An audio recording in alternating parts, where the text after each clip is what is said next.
Hey everyone, today is Thursday, the 20th of August, 2020. This is The Gap, episode 530. I'm Lawrie. Joab Gilroy is here, and it's hot. It's hot and sweaty over here right now. We're going through a heat wave, they're calling it, at the moment. It was... What's the temperature? It was, well, in where we are at the moment, it was like high 30s over the weekend. But there were a lot of places that got over that. It's in somewhere in Death Valley or whatever the fuck it's called. Got to like 50 something. Right. Fucked. It was hot. It basically like broke record temperatures in like 8 counties over here in San Francisco. It was very warm to the point where we lost power on Saturday for 7 hours. What? During the night, just like my area, sort of, which was insane. And I mean, the good part of that is I was watching the masterpiece film starring Jamie Foxx and JGL called Project Powers. Project Power, yeah. Project Power. I was about 40 minutes left on that one, and I wasn't sure if that was a good thing or like a sign at that point. I didn't hate that movie. I was like, oh yeah, I would not have gone to the cinema for this. But like, for something that's on, I don't hate it. I think I just expected more from those two. Yeah. Especially because JGL's been on this hiatus for like 3 years. And I don't know if you saw he's done like 3 films this year. And so far on my opinion, he's in strike 2 at this point, because I didn't really appreciate his other film either. What was the other film? Off the top of my head, I can't remember, but it was a plane film where he's basically a pilot that gets his plane hijacked, and it's filmed in a cockpit, the entire thing. It's like a German film. Yeah, right. Yeah. I don't know. It was fine. But this other one, 7,500. Yeah, this other film that he's in, the third one, sounds pretty good. That's like an Aaron Sorkin film, like courtroom drama with a bunch of awesome actors. So that one I'm hoping is a bit better. But yeah, so the blackout maybe saved me from that. And at that point, I'm like, well, I guess I'm going to bed because there's nothing I can do. And we sat on our phones for a while trying to figure out like what now, because I don't remember the last time I had a blackout. And if it is, it's usually like, oh, the power went out for a second, and that happened maybe once in 10 years. Whereas this was just like, we didn't know what was happening, so that was a bit crap. But they're talking about doing like rolling blackouts if it continues to get really bad, but at least they'll notify people of, hey, we're going to cut your power out type thing, and it's only going to be for about 2 hours as opposed to what happened the other night. We still don't know. Anyway, that was a bit crap, but the point is it's been hot, and my PC has been kicking with all those fans with the heat, and the temperature on my computer has been quite low considering like my PC does not get hot. It's because I'm running the water cooling setup with 4-5 fans on it. Externally, so like a couple intakes and then like 3 fans, one on the back, 2 on the top, and I think my CPU temperature is usually somewhere in like the 50s, which is, I think it's quite low. When it was hot, like this is over the weekend, so it seems to be doing pretty good, but those fans were getting like loud. It sounded like there were server fans at one point, but it's holding up at the moment, which is cool. Sweet. How's things back home weather-wise? You guys, is it cold? It's nice. It's fucking nice. Yeah. It's really nice. It's my perfect temperature, ranging between 9 and 19. That's like perfect for me. If I could live the rest of my life and never exit those two that range of temperature, that 10-degree range, I'd be fucking happy. Yeah. You walk out in the sun and you get a little bit of bit of heat, and then you fucking actually have to rug up a little bit at night, and that's the perfect, it's perfect for me. But I know some people really like it warm and stuff, and I get that. I'm just not about it. It's not for me.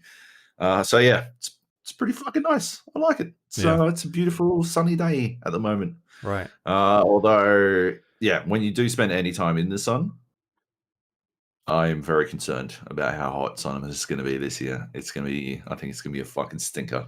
Yeah, I mean, if It's it's been fucking happening over rough. here where they're breaking record temperatures, like there was a storm that night as well, and they don't get storms over here, like in this part. That was the first time that I've seen a storm like that, and it wasn't even like a rainstorm; it was just an electrical storm, just lightning, and stuff like that. I don't really recall the last time I've been here where there's been like a thunderstorm. It just doesn't. It's just not a thing. You know, like back home in summer during the hot sort of days, it sometimes can be extremely hot, and then you'll have it'll piss down rain for a couple of hours and you get this like beefy storm that sort of kicks in. It's just it doesn't happen here at all. Like you get rain occasionally, no storm, no lightning and thunder. So that was kind of fucking weird. And Sydney doesn't even get good storms. Like compared to fucking Queensland. Yeah, fuck yeah. That's some storms. But they last for about 5 minutes. Like they come in, kick the shit out of you, and then they just leave, and it's like it's still fucking hot. Yeah, that's the fucking juice, baby. Yeah. Meanwhile, here it's like, where's the lightning? Where's the fucking it's just pissing down rain constantly. Get the fuck out of here with that shit. Anyway, this has been the Weather Podcast with Joab and Luke. Actually, I watched a film that wasn't Project Power. I did watch Project Power, but I watched another one called One Night in Bangkok. Yep. It sounds like the start of a joke. It does, doesn't it? Or at least, the moment when Joab decides to tell everyone about the porno that he's been watching. No, One Night in Bangkok, which stars, the dude in John Wick 3 who, like, really wants to fight John Wick on even, like, terms, the bald dude. Yeah. It stars that guy. And this film is essentially a rip-off of Collateral, except it's significantly worse than Collateral. And so if you ever see it and someone's like, oh yeah, you like Collateral? You might like this, right? No, just rewatch Collateral, I think, probably. Okay. But yeah, I was thinking about Collateral because of Jamie Foxx. Okay. And I thought, wow. Do you think Jamie Foxx insisted that the good guy wins in Collateral as well? Because that's how he shit up fucking law-abiding citizen by insisting that the good guy wins at the end of law-abiding citizen, even though that is obviously not how that movie should have fucking ended. Yeah. I wonder if he was supposed to win at the end of Collateral the whole time, or if because Tom Cruise was a master assassin, maybe Tom Cruise should have fucking won in that. But yeah, anyway, was that on streaming? Yeah. Cool. All right, should we talk about some games? There's a lot here. We got so many games. Bunch of a lot of this is some new stuff as well, which is quite interesting because it felt like it's been quite slow, but actually it's starting to ramp up a little bit, which is good. Might kick off with Kill It With Fire, which is a game that I talked about a few weeks ago. It's a first-person game where you kill spiders using various tools that you've got in your arsenal. The demo that I played a few weeks ago was about 3 levels. This one is a lot bigger. It's got a selection of different sort of levels that you can play that offer different challenges, different sort of things that you need to accomplish during the level. It could be something basic like, hey, kill 10 spiders. And then the next one will be, you've got to kill 5 spiders with fire. Or there'll be something that is a bit more obscure that says, try and smash all of the picture frames in the house, and then you got to go around and try and find all the picture frames. Or it'll just give you like a riddle, and you've sort of got to determine what that riddle is alluding to and try and figure that part out. But for the most part, it's a pretty like basic game where you were just killing spiders with whatever tools that you sort of uncover across the way. So it starts off pretty basic, with a note board, and you start ramping up to you get a frying pan, and then it gets a little bit crazier with you've got a hairspray can that shoots fire, and then you've got weapons like a pistol and a shotgun, up until you're doing stupid stuff with Molotov cocktails and C4 dynamite and things like that. So it gets pretty silly. And it introduces different types of spiders as well. It starts off with just a black spider that sort of takes one hit, and then it'll introduce another type of spider where you hit it and kill it, and then it sort of spits out a bunch of baby spiders that scurry off, or jumping spiders and spiders that are camouflaged with the environment and sort of change color so they're a bit harder to see. So it changes up things a little bit, but for the most part, the game is pretty standard to its formula. It's kind of just here's a puzzle room. We're going to give you a couple of items that you can carry from level to level, and try and solve these puzzles. And maybe here's a new spider you got to try and deal with. And it doesn't really deviate from that formula all too much. It's pretty standard. So in saying that, it's a fun little game. My only criticism with it would be maybe the price is a little bit too high. I think, I'm just trying to find out, I think it was about 12 US on sale. It's 13 US on sale, so that's close to 20 Australian. Yeah, and I think that's maybe a tad too high for this game. Yeah, it's too high for my blood. Yeah. If it was a $10 game or an $8 game, I think that's a really good sweet spot. I don't know sort of the roadmap for this game, if they're going to be adding free content or something like that down the line. It's just that I think in its current form, unless it goes on sale even more than what it is, because it's discounted by 10% at the moment. But I feel if it goes on sale down the track and it's $8 US or $12 Australian, something like that, and you've got a couple hours, you want to just play a dumb, stupid game, maybe check that one out, because it's an interesting little indie game that does some really weird and quirky things. But I feel it doesn't offer, the game doesn't evolve as much as what it sort of sets out from the beginning. It's pretty much what the title is. You're going to kill a bunch of spiders, and that's what you kind of do. It just feels there could be more, maybe something a bit more to evolve that design of the game, which some is frog fractions shit. Yeah, did you check that out yet? No, I haven't played it yet, but okay. I'm definitely going to over the weekend. I'm very excited to. Yeah. Anyway, I bought the hat and stuff. So. Oh, okay, you bought it, right? So yeah, that's called Kill It With Fire. It's available on Steam at the moment. It's on sale for another 16 hours. So I guess if you're listening to this and you're a Patreon subscriber, you'll know about this. But otherwise, you've probably missed out, because the podcast will definitely not be up by that, unfortunately.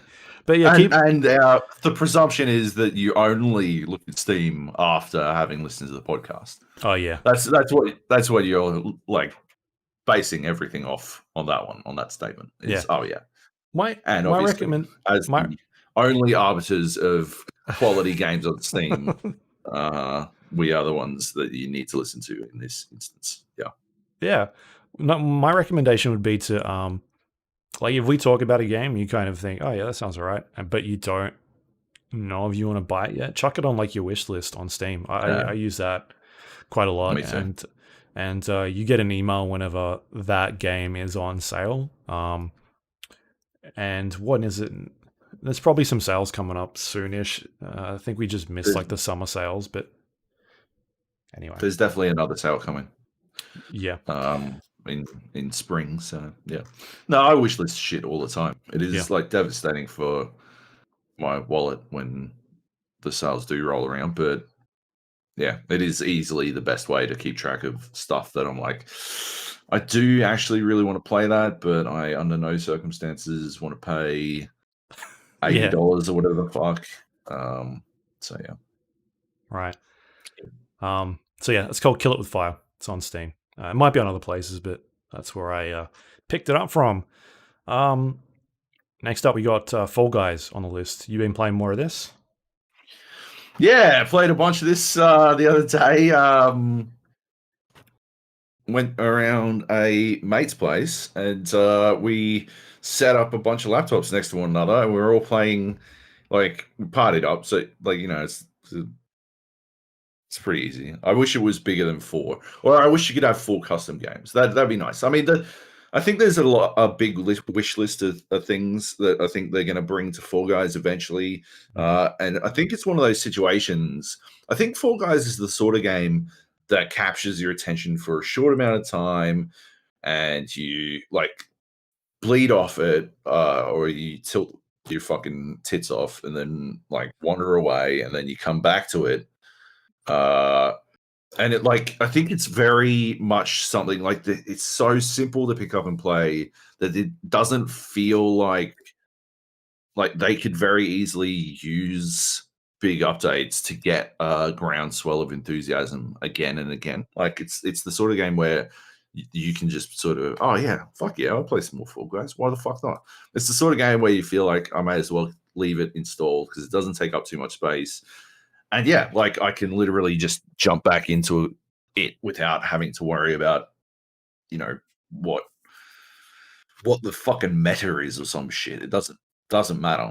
And so yeah, I'd love to, like, I would love to see more robust spectator tools, and I'd love to see like a full custom game and like custom game options where you can like only races or something like that. Like playlists. Yeah, playlists. Yeah, that kind of thing. I'd love to see all that. Obviously, more levels and stuff. But we were playing, pied it up, just sort of on a whim. We were pretty drunk, and it was good fun. That game is like I've enjoyed playing it with people in Discord, and I've enjoyed playing with my wife, like passing the controller. But sitting next to other people who are actively competing is fucking hilarious. Because the shit talk is rampant. Right. And yeah, there's no need to worry about, I pressed BA in a fit of rage, so now I can't watch how this one plays out because you can just look over on the screen next to you and all that kind of shit. And yeah, no, that game's fucking, it's good. It's good fun. So yeah, got drunk, play more Fall Guys. Yeah, end of the day, I think it's one of those games that I think, yeah, will exist on my hard drive. I've actually been pretty judicious lately about deleting stuff from my hard drive. It's not like I lack the space. I've got fucking loads of it. I have been finding that Call of Duty, that Warzone is getting out of hand, even for me. Even though it is literally on its own fucking hard drive. It's on a dedicated hard drive, all on its own, and it is still out of hand. It is still like, well, we're basically out of space on this one, so I'm not sure what we're going to do. The last I checked, it was like 212 gigabytes. Let's have a quick squeeze. It's currently sitting at 201 for me, so maybe they condensed some shit. Yeah. But it's 201 is still fucking out of control. It is insane. But yeah, it's not like I'm like short on space. I've got fucking 14 terabytes in like of space on this thing, and 6 of those are on SSD. So like, it's not like, yeah, I'm nearly out of space or anything. It's just fucking, come on. I just don't need some stuff installed anymore. It can just fuck off. But yeah. Anyway. I think Fall Guys will stay installed. Yeah, it's not that big, right? Like, doesn't take up much space, so why the fuck not keep it? Have you seen this Um, like marketing thing they're doing on Twitter with the charities? like someone will get a brand in there if they donate a bunch of money. Yeah, they're It's a like good in idea. costume. Yeah. I think that's a good idea. I like how the yellow team yellow is the bad guys. Yeah. Everyone hates Team Yellow. I think that's fucking hilarious. I remember the same that was like the same thing happened in Pokemon Go. Everyone Yeah. hated Team Yellow. Fuck Team It's Yellow. I think currently a toilet company is winning this A toilet company? Perfect. I think I saw I'm just waiting for like the porn companies to jump in with this one. Like a Pornhub or something like that where you remember when like esports started getting really big and then like a Yeah. bunch of them would just jump in and chuck like a shitload of money onto like sponsor. I'm waiting for that to happen in this because I think it'll be hilarious. But from what Yeah. I understand, there's a toilet company that's winning with about $400,000 at this point. 400. Wow. I think I did see like they rejected a website I think that sells porn games Oh, okay. because they're not safe for work. So maybe they're already ahead of Oh, the porn situation. because the last I saw, they had them on board. So maybe someone was like, "You can't do that." Like hey, PlayStation emailed them, or probably Nintendo, and was like, "You can't do that." Yeah, maybe. Yeah. I don't know. Uh, but anyway, it's a Yep. funny little Yeah. thing that's going on. All right. Anything else for Fall Guys? No. No. Okay. Let's move on then to Remnant from the Ashes, which is the free Epic Store game for this week. You talked about this a while back. You and Nate played some co-op, right? Yeah, we played through it in Right. co-op, like Okay. through the entire game in co-op. Um, and yeah, I think we tried over and over again to get you to fucking play it, but you refused. So, I refused to buy it. I uh, wasn't going to buy it, and I'm glad that I yeah. didn't, Job. I don't like it. Oh, you don't like it? No, What's not to like? it's it just doesn't like. It's a RPG game that's very inspired by like a Dark Souls, I guess. Yep. Um, I didn't get very far. I think I got through the first level or something like that. You basically the game starts off and you end up sort of being like rescued, and it's got a bit more of an emphasis on like guns. So you've got your melee combat, and there's like three ranges of weapons. I think there's like a close, medium, and far range weapon that you can switch between. And so Yep. I just didn't play a lot of it. I kind of got through the first level and was like, oh, I just didn't enjoy that. It just didn't feel challenging, and I don't like uh, the start of the game has you at this like base, and you're going around just talking to people that I don't care Yeah. about. Um, Yeah. I'm kind of glad now that when Dark Souls or like the From Software games are like, here's a bunch of story, like that they usually just give you 3 lines and then none of it makes any sense anyway because I don't care about the story. But the people that want to Yeah. care about the story can go really dive deep. So I now appreciate From Software's limited storytelling for people that just do not care about storytelling in those games. And so for this game, I was like, why are people just yapping all the time? I just don't care anymore. What like it was so boring. So then I got past that, and they were like, "Oh, go find this person and go find that person." But there's no like indication of where these people are in this like facility you're in. And so I'm just fucking running around talking to everybody that I can talk to, trying to find this person. Like there's no like waypoint system or map that you can look at that gives you any information of like this is where you need to be. There's like a map on where you are, like the level you're on, but it doesn't show you any information of like here's this person. It's kind of just a bunch of fucking like the layout of the floor. And so like if someone's on 4 floors below you, you don't know you need to go 4 floors below you. And like I'm just searching everywhere. And so that was terrible. And then I get into the first map, the first level, and I think I breezed through it. I don't even know if I got hit, but it was just very basic, and I didn't like the level design. Like, I was waiting for it to sort of open up to like a Dark Soulsy thing with shortcuts and that sort of stuff, but it just felt very linear. And then I got to the end and was like, okay, cool. And then that's when I stopped playing, because it just didn't do anything that I felt like was interesting. So it didn't really feel like it needed to warrant any of my time, especially with all the other games that I was getting sent and stuff were coming through.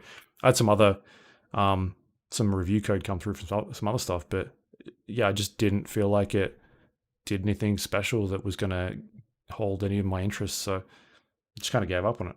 I don't know. Maybe I need to play more. I think like you haven't really given it. You didn't really give it like because I remember feeling a lot of the same things, and I think the only reason I managed to get past this was because I was playing in co-op. Right? It's one of those situations.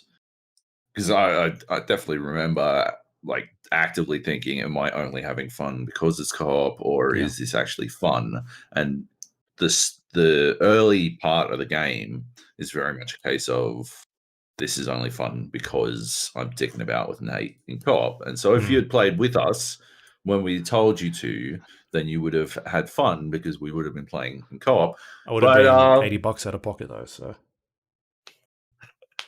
But I think we got it on sale first of all.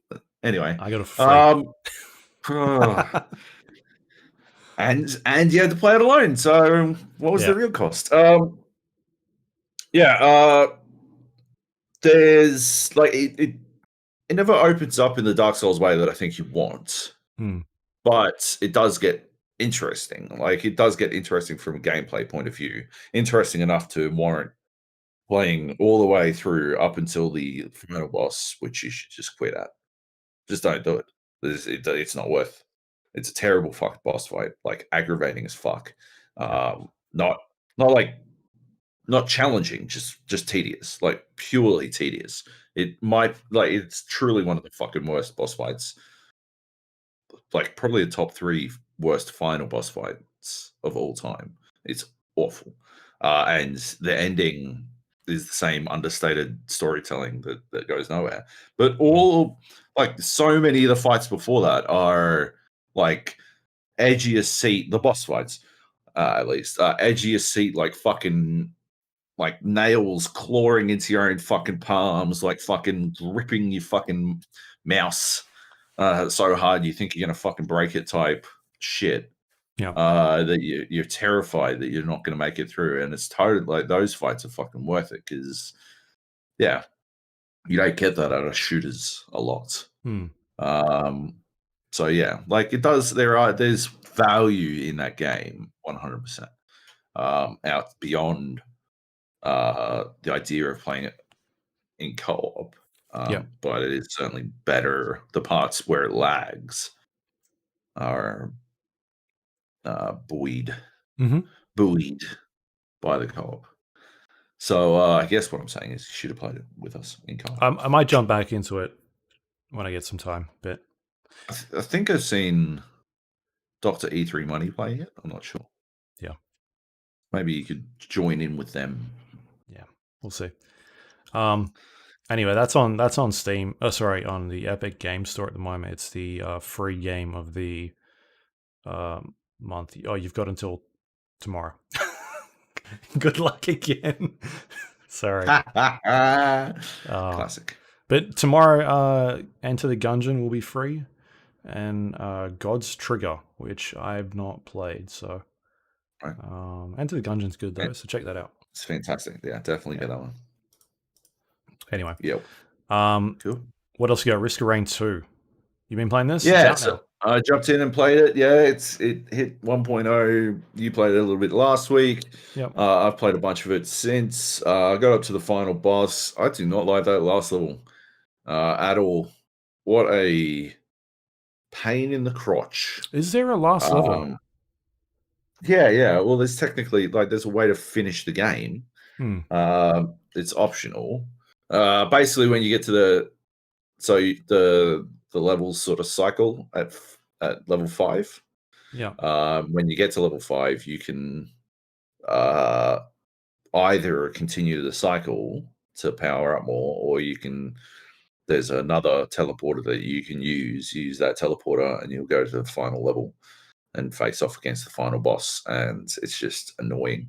Is it a It is cube? so fucking dull. Not a cube. No. Why Okay. would it be a cube? I don't know. I did a level with like a cube, and I had to get like artifacts, and that hurt the giant cube in the middle. I don't know. I don't think I've done that one. Mm. Anyway. Yeah. So yeah, I don't like that. Like the enemies in it are annoying as fuck to fight. They don't drop anything. There's no opportunity to fucking like. There's no. I couldn't find any chests or anything. Yeah. And every second that ticks past, the final boss is getting harder and harder and harder. And so you wind up in this situation where, like, you've got to make a decision. Do you go there? Like I did it on the second cycle, but we'd reached in Yeah. difficulty terms, and like I was doing damage, and I was able to successfully dodge everything he put out at me. But then I got to the second phase. No, the third phase, I think. I think the second phase, he's not actually something you can fight. Mm. So yeah, I got to the third phase, and suddenly he was hitting me a lot more, Right. and I felt like I was doing less damage. I don't know, but like what it effectively meant was I needed to do so much damage that it took so fucking long, and it was multi-phase, which I've been pretty vocal that I fucking hate in general. And yeah, it was just again sort of tedious, like pretty dull. Apparently, there's another phase after that, and then a final fucking escape sequence, and the opportunities to fail in both of those are immense. So not only were that was on the second one. I played through again, went through on my first cycle, and like got to him before it was impossible difficulty, I believe. But I just didn't like. It took me so long to. It wasn't even him. Like I think I was doing more consistent, better damage against the final boss than I was. His ads were taking so much because I guess I didn't have as much. I hadn't really gotten that much in terms of damage power ups and stuff. Or like I think the reason he was taking more damage was because I had a lot of those fucking arm piercing rounds that give you extra boss damage, Mm-hmm. and the ads don't count as bosses. So like I wound up in this situation where like I was like the hardest part was taking care of the fucking ads. Yeah. And in the third phase he starts summoning ads alongside himself. And so I had like it was just annoyingly tedious again. And by the time I managed, the second phase is literally just summoned ads. By the time I had finished taking care of them, Mm-hmm. I had reached difficulty, and like I didn't even have an entire fucking cycle's worth of extra power ups now. I'd literally I'd spent maybe fucking 60% of the time of this entire run just in this fucking one level. And it's just like I don't understand. How is that the fucking who played this and thought, yeah, this is a good fucking this is a good one. Like I like how this plays out. Right? If it's a classic. It's a bit of a fucking it's a bit of a running theme lately, but it strikes me very strongly of being play tested by people who know exactly what they need to Yeah. do. And so what you wind up having is this situation where like, I'm sure there is a trick to beating this boss, right? And there's probably some scenario where I'm like, oh well, I just don't go there until cycle 3, when I've already got, and I know I've got blah blah blah blah blah, and I know better than to attempt to do it beforehand. But the learning phase, the portion of the game where I learn that for myself, right? Because there's nobody's going to fucking tell me it, right? The way the game works is you learn this shit through trial and error. But the trial and the error portion of this fucking learning phase is so fucking tedious that it just makes me not want to, like, I particularly relish the idea of like learning stuff for myself in Risk of Rain. And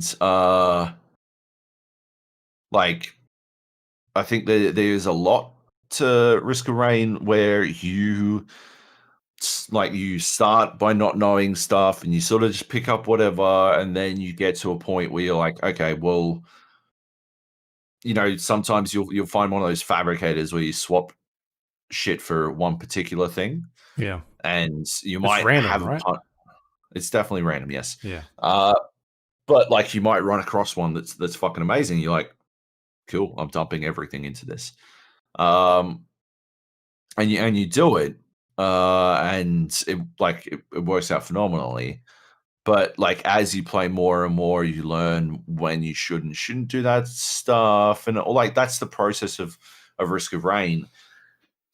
At no point, like previously, has that felt like a chore, but Yeah. now this boss fight, learning what I need to do to succeed in this boss fight, feels like such a fucking chore, and I'm so inclined to just go fucking look it up, just fucking Google how the fuck do I beat. Like what's the trick? What do I need to do? Just fucking just tell me. And yeah, do I need to wait until cycle 3? Do I need to fucking make sure I stack whatever the fuck? I already know based on some news stories that I need to make sure I've got mobility, which is never really a problem anyway because I largely play as the mercenary and I like my mobility focus builds with him as it is. But like, yeah, fucking hell, man. It's just, yeah, annoying, that boss. I still like Risk of Rain, but yeah, that one boss is fucking doing my head in. Yeah. Anyway, I feel like I don't know. I just don't like the progression of that game. I played a 9 to 10 levels, I think. yeah, I got through, and I was like, "Is there an end to this?" I must have played for hour and 10 minutes or something like that, and yeah, I like paused it and alt tabbed and was like, "Is there an ending to this?" And people were like, "No, it just keeps cycling." I'm like, "Oh, okay, cool." So then I just killed myself at that point because I just wasn't right. having fun. And then after I died, I didn't get anything. Like I thought I'd get like a new character or something, or I don't know, like whatever the game is trying to give you, and I got nothing. I was like, well, I think I'm done with this game. Like I just don't like the progression system. I think it needs an XP system or something to give you like incentive on playing these missions instead of being like, I think it's surrounded by an achievement system now. Like do this Yeah. certain amount Or of times. Yeah, and that kind of just forces you to do stupid shit. Like when I like that. I think it's dumb. Yeah. Yeah, it's like having the whole like Apex Legends, right? Where they're like, here's your daily challenges.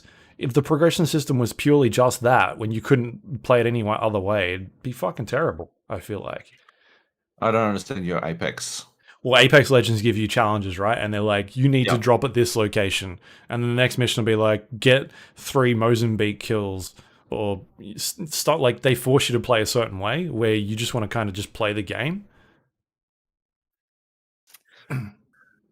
But like Risk of Rain is a bit different to Apex because like it's not competitive in the same sense. It's not competitive in like the same way. I mean, the only person you're competing against in Risk of Rain is yourself. Yeah. So it's trying to incentivize you to do things other than what you are purely comfortable with. Yeah, but I just want to play the game. And when I play it for an hour and 10 minutes and don't get anywhere, I don't get anything for it. It just feels like, oh, well, why am I playing this at all then? like, yeah, I guess. I'm like, I get that. I think you could be getting stuff. Like, I think you just need to go in with a plan, right? Like, you need to go in, like, it's Right. like But you can have when you both. first, Why not have an experience system and then have a challenge system that gives you experience? Like you can play it either one way or play it with the challenges, like what Apex or Call of Duty or whatever you want to call it, where you can earn stuff by playing it normally. But if you do these challenges, then you also get like a quicker boost to it. I just feel like by them saying this is what you need to do to get to this next character or to get to this next you know ability that you've got, then it's kind of just forcing you to play a certain way, and you're like, oh, I just kind of want to jump in there and just fuck around. And if I and then try another character as opposed to be like, you've got to kill this thing with a certain grenade in 2 seconds, or I don't know.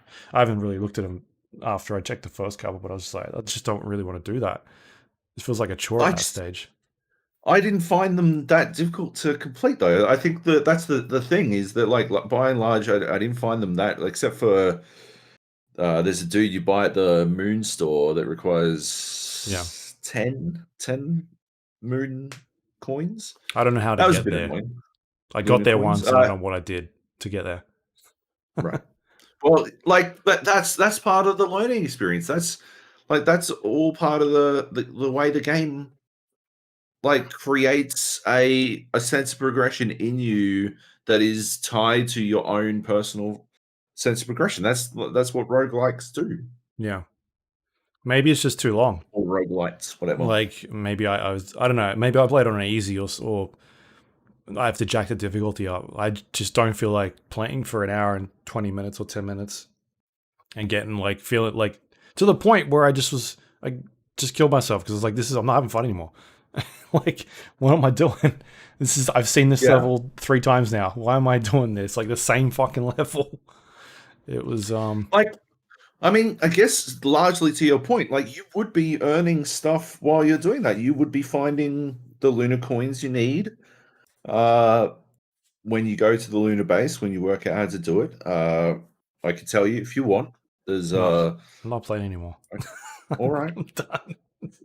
I don't fair care enough. about it. All right, cool. Luke, you're just fucking. You're writing off games, hit left, right, and center. You've got like, he's a busy man. Wait Okay, till he's we got get fucking to some spiders of to these other kill. games, Joe. He's got spiders to kill, and he's not gonna fucking waste his time playing Remnant or Risk of Rain. They're fucking. He's had enough. He's moving on. All right, let's move on. All right. Idle Legacy. Yeah. Yep. Cool. I've been playing more of this. I've reached the point where I've got minions now. And Wait. Idle Slayer? What? Idle Slayer, that's what I meant. Oops. Yeah. My bad. Idle Fix that Slayer. Okay, Idle Slayer. Yeah, I've got minions now.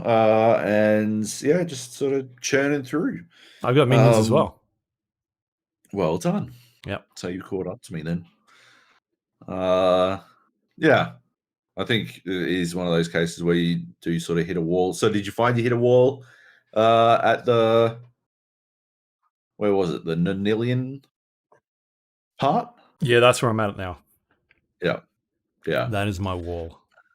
But you like the good thing is there's 2 currency elements, so that you wind up feeling like you're still getting progression out of the Slayer points, even though you're sort of stuck on Nonilians, which is good. What level is your minions at the moment? I've only got 1. I've only got 1, and he's level 15. Okay. Yeah, mine I think is like 6 or something. Right. Yeah. He won't actually. You're just pissing away Slayer points until 10. Get to yeah, at least 10. Because I mean, you still have to make up for the 100 you spent to get to 10. So yeah. But yeah, but it's getting to the point now where like I'll do 1 reset sort of every day, maybe 2, depending on how I'm feeling. And it generally takes me like 15 minutes to get back to pretty comfortably where I was before. Yeah. Or close to it, where I can just leave it and be like, okay, cool, I'm on my way again. Have you got the achievement for buying 100 upgrades at the same time? I don't think so. I went for it on How do you my do that? last reset. You know, you've got the buy all button. Yeah, by max. Buy all on the upgrades thing, Oh, on the okay, upgrades right. section. I have not. Yep, Buy I've not seen all that. available. Yep. Right. Well, yeah.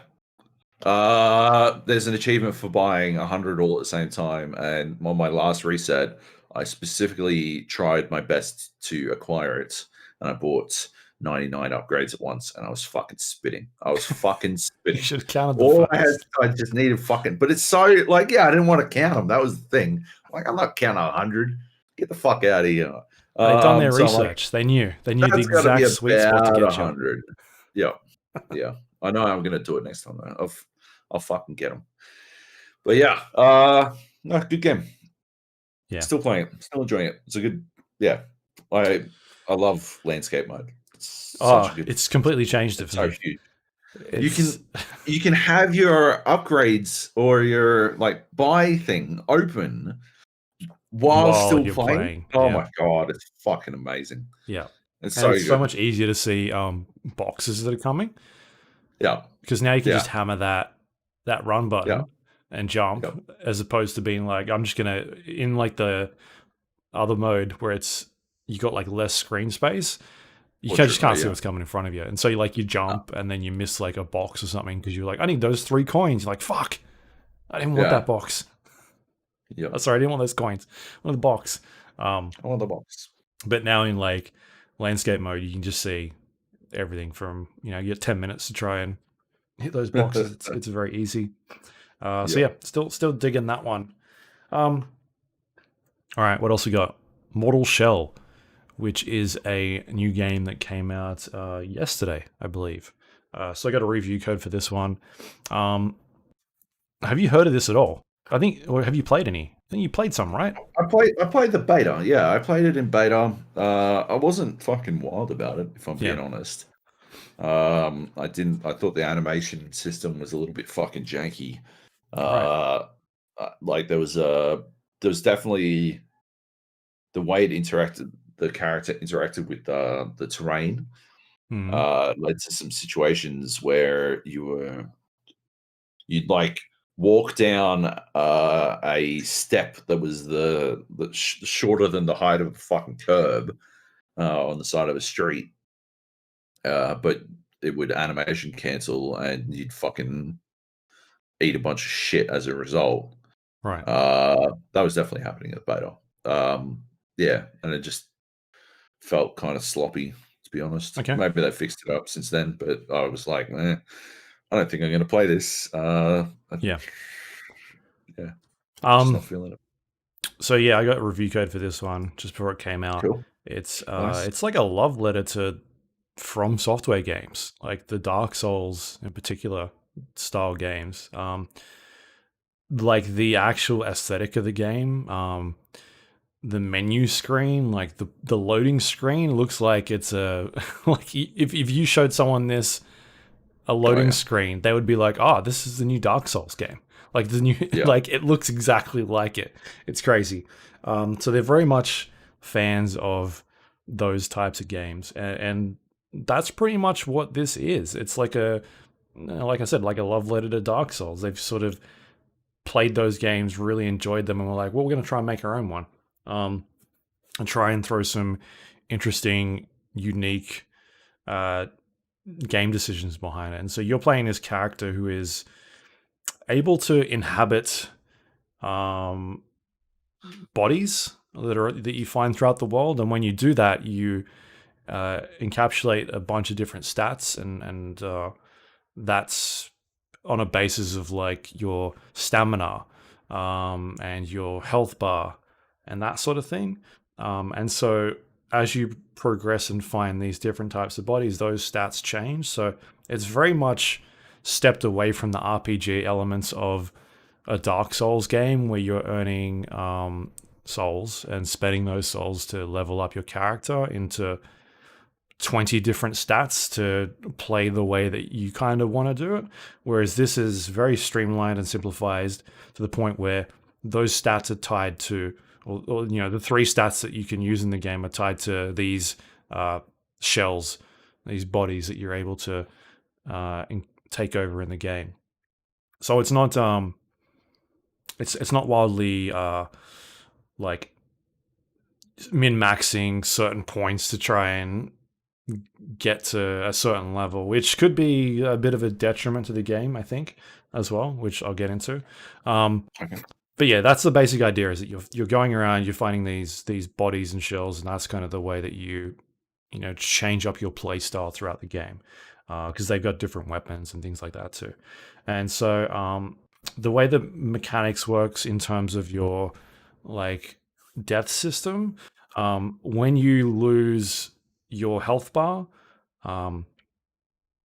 your being sort of bursts out the back of the shell that you're in. So the body you're in, and you're this life form that has very little health, but a very long stamina bar, and you need to get back into your body. And if you're successful in doing that, then you can continue to run around and try and survive a bit more. But if you get hit, and it's generally a one-hit kill, then you die and you go back to the bonfire of the game, which I think is it's a person, but I think they even call it a bonfire. Like, she's a bonfire. She mentions it at one point. Like, there are other bonfires scattered throughout. You're like, you're a lady. I think you're a lady, but all right. And so that's kind of how the whole resurrection system works. It takes on like a like giving you a second life, and that's something that allows you to maybe step back and think, oh, maybe I'm not equipped for this situation, or you might have just screwed up an attack, because it is very challenging in terms of its combat. For like, you can get hit 3 times and you're done, especially because it's a game where it's not like you're leveling up strength in order to get more HP. You're just kind of, you start the game, and the character that you've got at the start of the game can be exactly the same character you've got at the end of the game, like a one bro type situation. And that's the way I played it. I kind of pick the all-round character, like the one in the middle that is, sort of good at everything. Like, you can pick one that's got like high health but maybe low stamina, or someone that's got lower health and higher stamina, and then there's like bits in between. And so I kind of just went with the first one that you get, who seems like a pretty good overall character to pick. And so you end up leveling up in the game by upgrading your weapons, which allows you to do more damage, and you end up getting the equivalent of souls they call like tar. That's not like tar, it's called tar in the game. And you also get glimpses, and you use those glimpses and tar to level up abilities in your character. So it could be something basic, like one of the good ones are like, if you end up killing a bunch of people, or if you've like already died, then you can get a second, like you can basically just keep going again. So it sort of refills that bar again a second time. Which is something that you don't normally have at the start. You kind of just, if you leave your body and get back in, then that's it. Like, you've either got to go for a bonfire or try and survive until as long as you can. Whereas that specific ability is like, hey, if you kill a certain amount of people, you'll be able to recharge that, and you won't have to worry again. So that's kind of like one end of the spectrum, and the other end is very basic abilities. Like, there's a blocking ability called Harden, which makes your skin sort of like turn to rock. And while you're this form, anyone that hits you sort of takes a bit of like stagger damage, and is like interrupted. And so you can go in for some more hits. And so you can upgrade that ability so that your stagger is, your harden is lasting 25% longer, or it recharges quicker.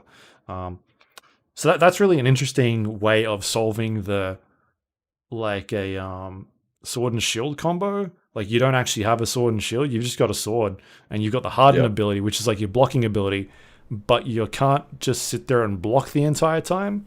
Like Dark Souls, you walk up to someone with a block and hope they hit you. And sometimes you take damage depending on what type of shield you've got, and other times the shield will just block everything for you. But yeah, it's an interesting solution to be like, yeah, you can't actually just block the entire time. Like it's got a recharge to it, and you got to think about when you should be using it. And so, yeah, that's an interesting idea that they've got in there, and that sort of incorporates into the combat as well. Like you can trigger that at the same time of doing attacks, and you'll do more powerful attacks, and you end up getting different abilities later on that sort of change up the way that combat works. So that's kind of cool.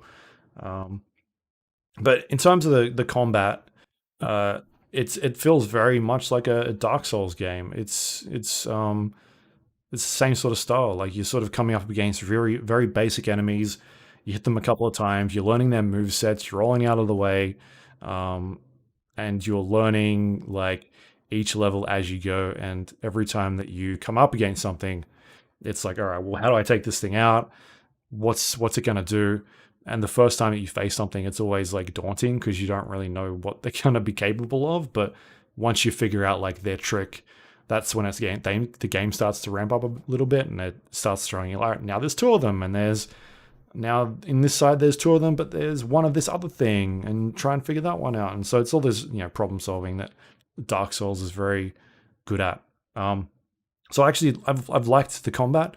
It's definitely not like on the same level as a From Software game, but it makes you appreciate how good that combat system is.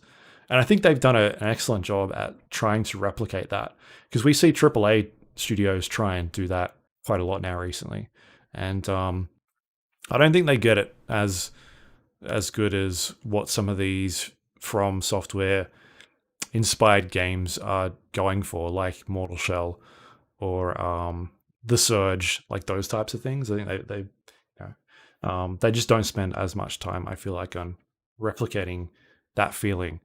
So yeah, I've had a lot of fun with it. There's some aspects of it that I don't like. In particular, the thing I just talked about with the leveling system. I think it kind of, I don't know if the game knows where it wants to be in terms of like its difficulty. Like in certain parts, I feel like there may be, and I could be just pulling this out of thin air, but it makes me feel like they've gone for like the really pure Dark Souls experience, with it being a really challenging game, but at the same time, like making strange decisions in terms of, well, there's no leveling up system, right? And so if you kind of get stuck at a point, you've just got to get good. There's nothing more to it, because you can't, in Dark Souls, you kind of just grind. So like if you get stuck somewhere, you can run around, explore a bit more, get some more souls, get enough souls to be like, all right, maybe I'll put 10 points in strength or in dexterity or something, and then you get like a little bit more health, you get a bit more damage, and then you go and retry an area, and you're like, oh, okay, this is a little bit easier. Whereas in Mortal Shell, you can't really do that, because, like I said, the character that you've got at the beginning has the same stats throughout, and the only difference is you're leveling up your weapon, and you can only do that to a certain point. And so there's a point in the game where it's just like, in order to get past this, you just need to get good. And I'm wondering if like there's always this interesting conversation around Dark Souls of being there should be an easy mode, right?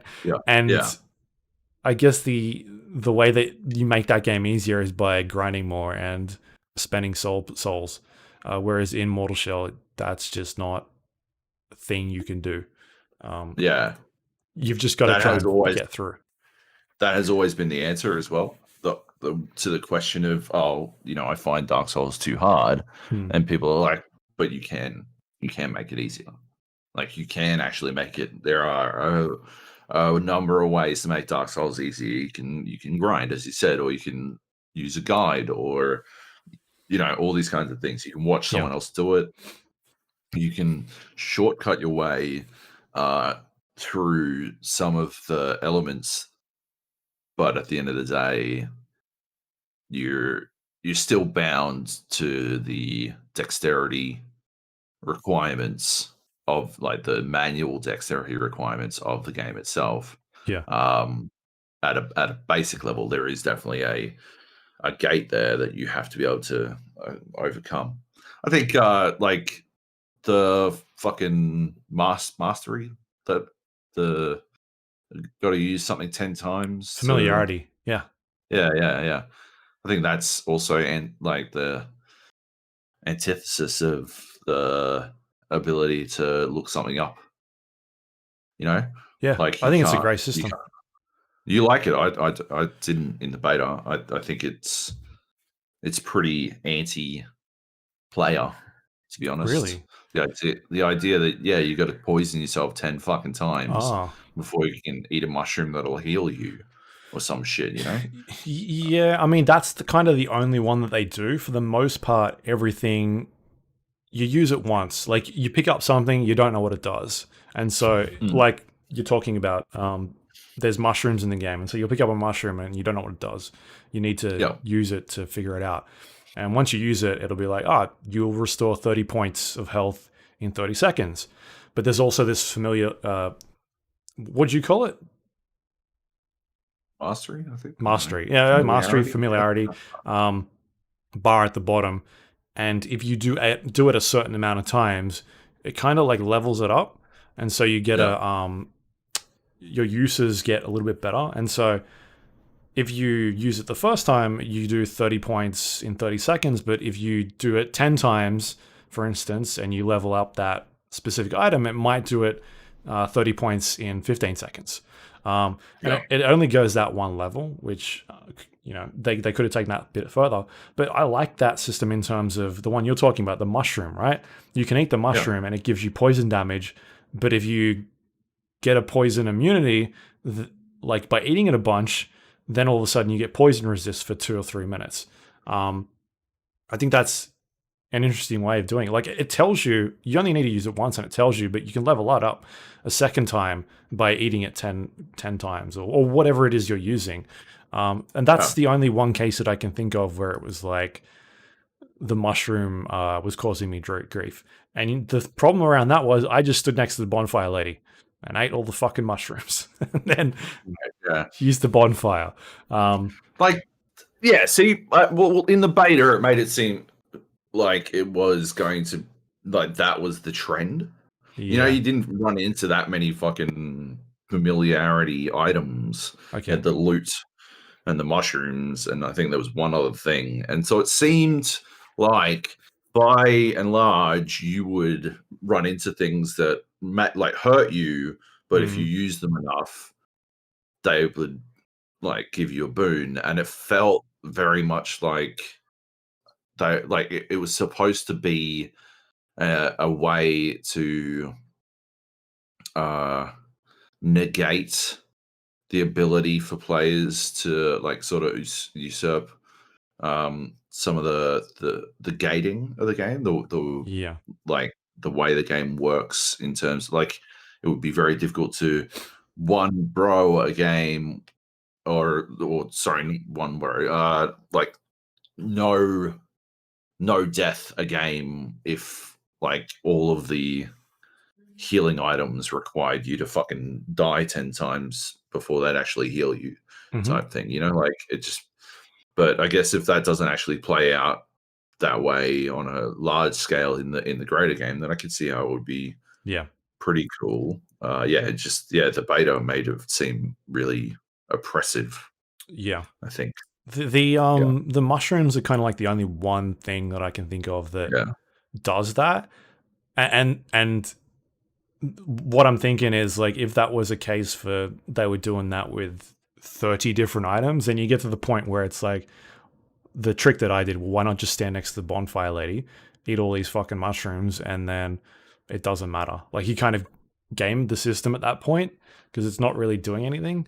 So it'll throw you like things you can pick up, like you pick up these glimpses and you'll use it once and it's like, hey, you get this many, whatever. And then if you do it 10 times and it's like, all right, you now get a bit more of that. So a bit more glimpses. So every time you use that, you're now getting a little bit more as the game progresses further and further.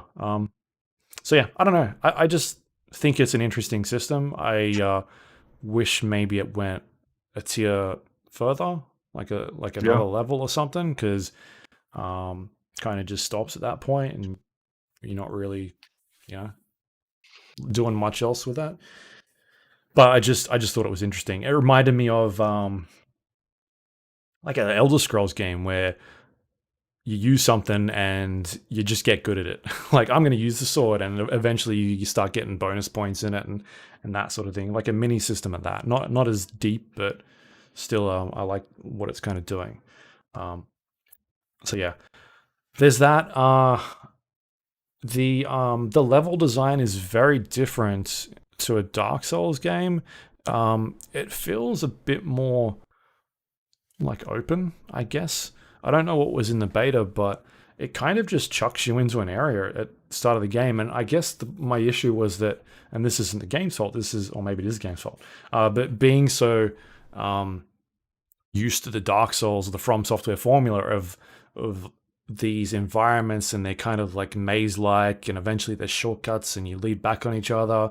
But it's very, for the most part, quite linear, like in terms of where you should be going. Occasionally they'll kind of branch you off into different areas, but they're usually like little hub sections where you get to a dead end and you come back type thing, and you kind of know where you should be going. Whereas this one, a bit more open, and I just felt kind of, I don't know, like lost, not sure where I should be going. And that's, yeah, like I said, I don't know if that's the game's fault or just me being used to the Dark Souls formula, because you end up with like in areas where you kind of feel like you finished it, and then you're like, all right, where do I go next? And so you go exploring to a different direction, and it's like you're going further and further down like another area, and you're like, oh, was I supposed to go back and maybe clear out this other part first? And I guess that's because of the whole, you've got no leveling system. And so really at that point, it just kind of doesn't matter anyway, because all you're looking for is things to upgrade your sword.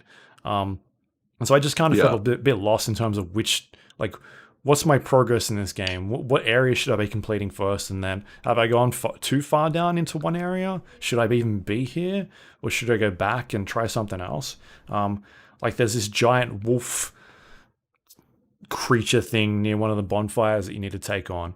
And he's basically right next to your save location. And the first time I went in there, it kicked the shit out of me.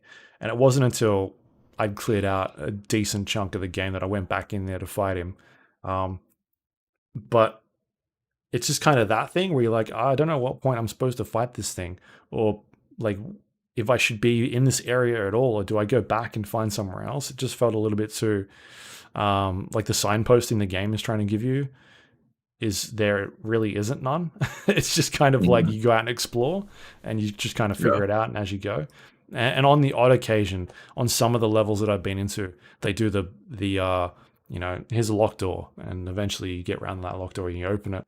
But even then, it doesn't feel like it's a shortcut. It just feels like another way you can sort of get from point A to point B. Right. Because there's not really there's a fast travel system, but you have to spend currency to fast travel. Right. And so, yeah, it's I don't know. There's just really strange and different decisions. Like they've so tried to do the Dark Souls game, but they've also put their own spin on it, which I'm okay with. Like try things and see how they go. Like I don't think I still had fun with this game. Like I enjoyed it. But at the same time, I don't know if I enjoyed it more than the Surge. I think that did some more unique things with, I think the combat is more interesting in the Surge. This kind of just feels like a Dark Souls clone with some twists on the combat. You use like this resolve meter to do abilities. It could be like it's like a parry. You can use resolve to parry a unit, and if you do it at the right time, then you'll get health back. Or you can use 2 bars of resolve and do a special attack ability, or like kick somebody and put them off balance. And so like there's some interesting things that they're trying to do with the combat that is a bit more deeper than like your Dark Souls. A lot of the abilities in Dark Souls are generally tied to like the weapon you're using.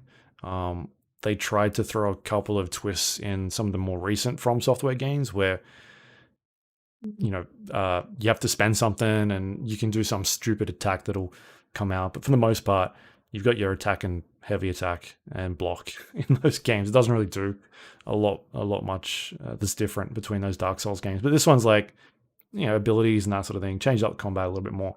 So yeah, I don't know, man. Like, I think it's an interesting game. It's nowhere near as long as like a Dark Souls. It's maybe between 15 to 12 hours. You can probably smash through it there. Did you say 15 to 12? Yeah. Why would you say it like that? 12 to 15. Do you, like, when you're fucking doing a fucking before and after picture, do you put the after picture on the left or some shit? Well, I think about the filthy casuals first, Joe, and then I think about me. All right, sure. Yeah, 12. I think about people like you, 15 hours. Get the fuck out of here, mate. What is there replayability? I mean, there's the whole, like, you can try the different characters and stuff like that. The different shells, yeah. Yeah, the different shells, because they've all got a different, like, skill tree that you can put points into. They all play differently. They've got different weapons, that sort of stuff. I haven't looked into, like, a New Game Plus mode. I can have a quick look, but I mean, it says there is one, but I don't know what it does. It looks like weapons can be upgraded to plus 10. So I think the max is plus 5 where I'm at. Right. Or is that a new game? I don't know. Anyway, there is a New Game Plus. I don't know what it does or what it's changing exactly. But it's definitely on there. There's some replayability. So yes, that is your answer.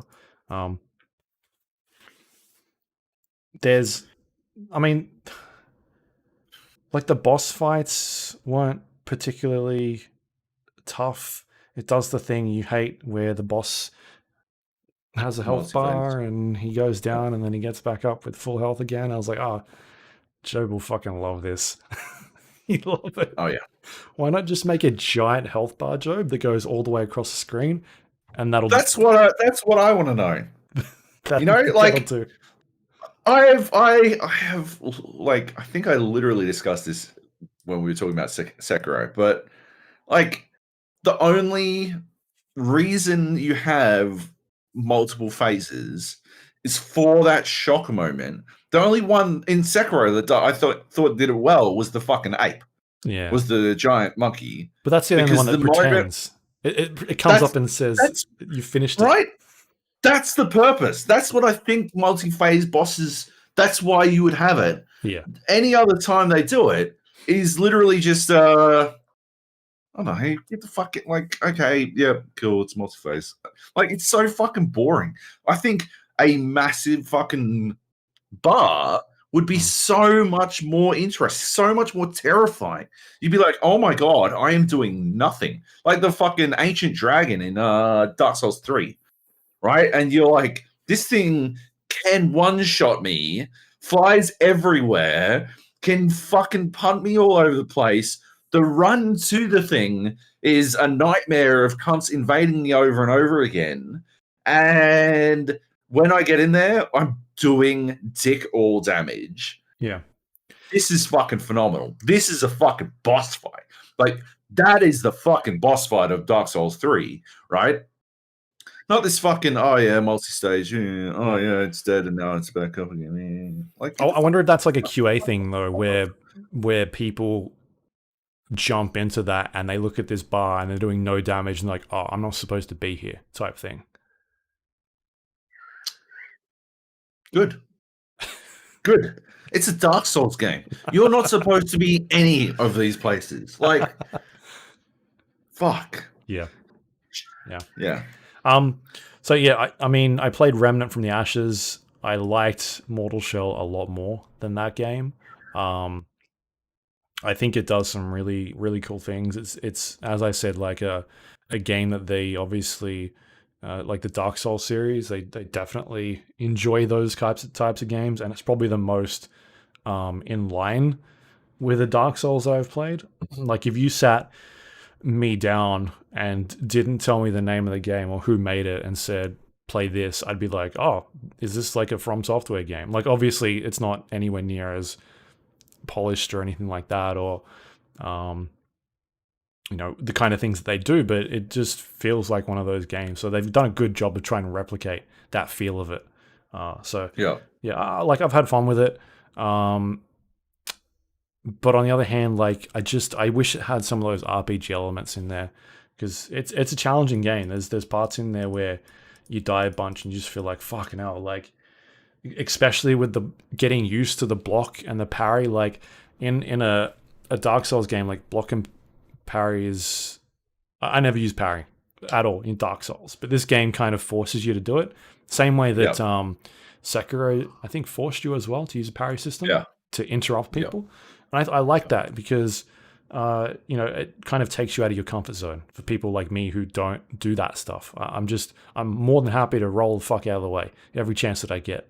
And so this game like tries to get you to use your block at the right time and try and parry at the right moment to get your health back. And if you miss that parry window, then you're fucked. You're dead. So there's this risk reward thing. Like, do I try and get my health back, or do I just run away? Because there's not really Estus flasks in the game or any way of getting your health back really quickly. There's the mushrooms that you can eat, which give you those 30 hit points back, but that takes quite a moment to eat. And if you're in the middle of a fight, it's not going to really help that much. So it's not like you're healing in and out of fights all the time really quickly. You kind of just going, and if you get hit 3 times, you're in a bit of trouble. So it's challenging. I've enjoyed it for the most part.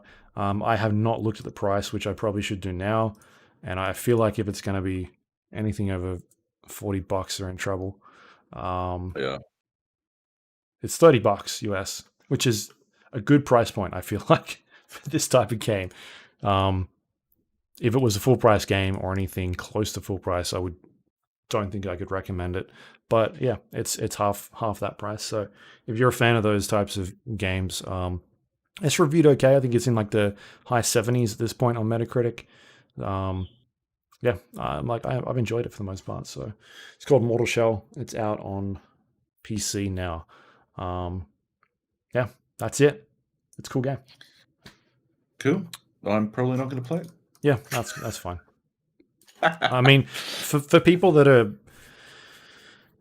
like really into Dark Souls, like hardcore, I don't know if they're going to like it as much, but it's just an interesting, different take on that game. And if you're the type of person that's like, I really want more Dark Souls, then I don't know if it's going to be for you. Like if you're looking for a different type of Dark Souls experience, then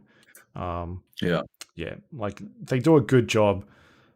Even the fucking storytelling, it just stupid shit that they're saying in there. Like the 3 lines of dialogue each thing says, and these weird creatures that it just feels like a Dark Souls game. Anyway, that's Mortal Shell.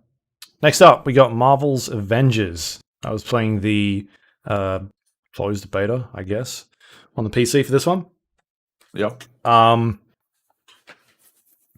It's a brawler game that is very Destiny-esque, or what do they call them these days? Gas games, games as a service.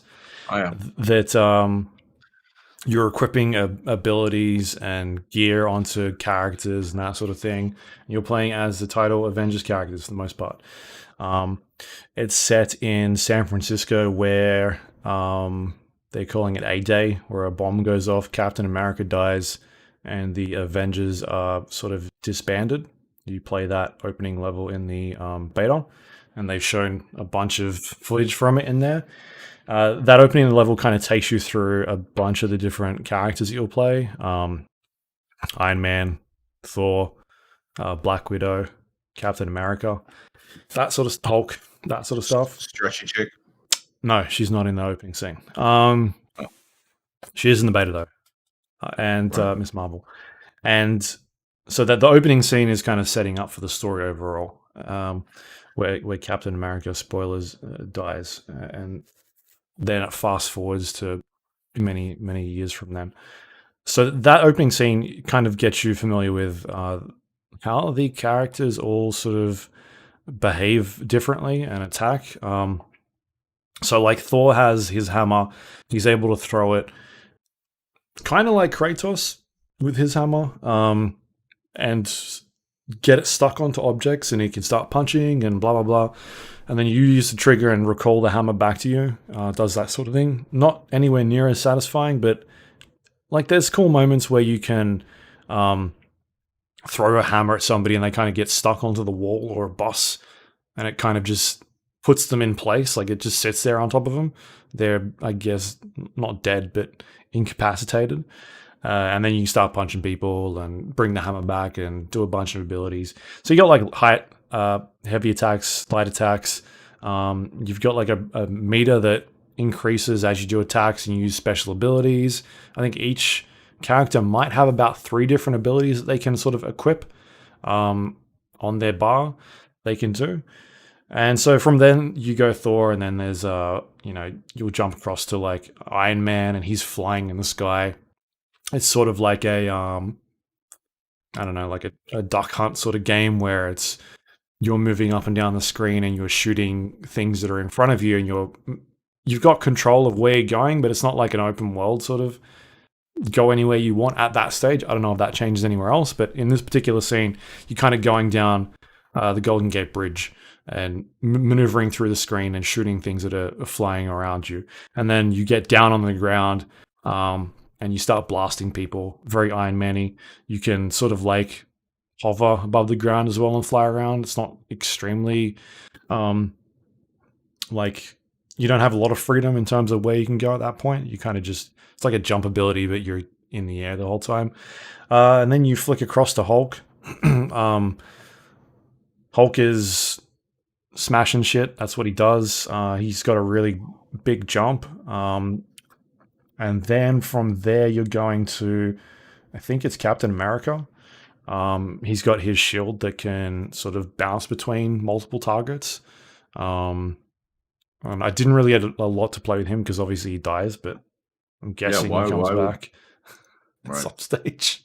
Would make sense, right? Yeah. So you get to play as him. The actual, like, I think visually the game looks pretty good. I know there's been a lot of criticisms around the way the characters look. I mean, I can distance myself. For people to, I think it's difficult for people to distance themselves from the movies, which is weird to me because the movies are based off the comic books, and there's, I mean, the comic books don't even look the same for the most part. Right. They wear different suits. From Spider-Man to Spider-Man looks like completely different constantly. Because you have different character artists that come in. Yeah, exactly. Like Peter Parker, Peter Parker, not Spider-Man. Spider-Man, for the most part, like, this is the fucking way you get to drop Spider-Man. Piss off. Yeah. Unless he's wearing, like, a different suit or something like that. And even then, as, runs come along from different creatives, Spider-Man may change a little bit. Incredible. Yeah, exactly. Yeah. And even you look at the MCU's characters, they generally have different costumes, sometimes multiple costumes throughout, like, just the movie. But from movie to movie, their costumes change wildly. You look at what Captain America looked like in Captain America, the first Avenger, and then what he looked like in the first Avengers film, different costumes. Like, it looks terrible in Captain America First Avenger. And so I don't like... Yeah, I can't get this notion of people being like, it doesn't look like Thor or like Tony Stark or whatever. It just that just blows my mind. Like, that's because those characters, it's not the same characters. There's not a movie tie-in, anything like that. Anyway, it's just, I don't understand that criticism. I think that's a bad criticism. If you think the costumes look bad because of, poor quality or whatever, then that's fair enough. But I just don't get that. I think the game looks good. Visually, it's a pretty game, from what I've seen so far. It seems to run pretty good on my rig for the most part. I didn't think any issues. I enjoyed the combat. It's fine. Like, it's nothing. What? I think people have to lower their expectations of this. I think this is Spider-Man's fault. Spider-Man set a bar too high. Right, yeah. And then you can also go back to Batman, and so it's kind of Batman's fault as well.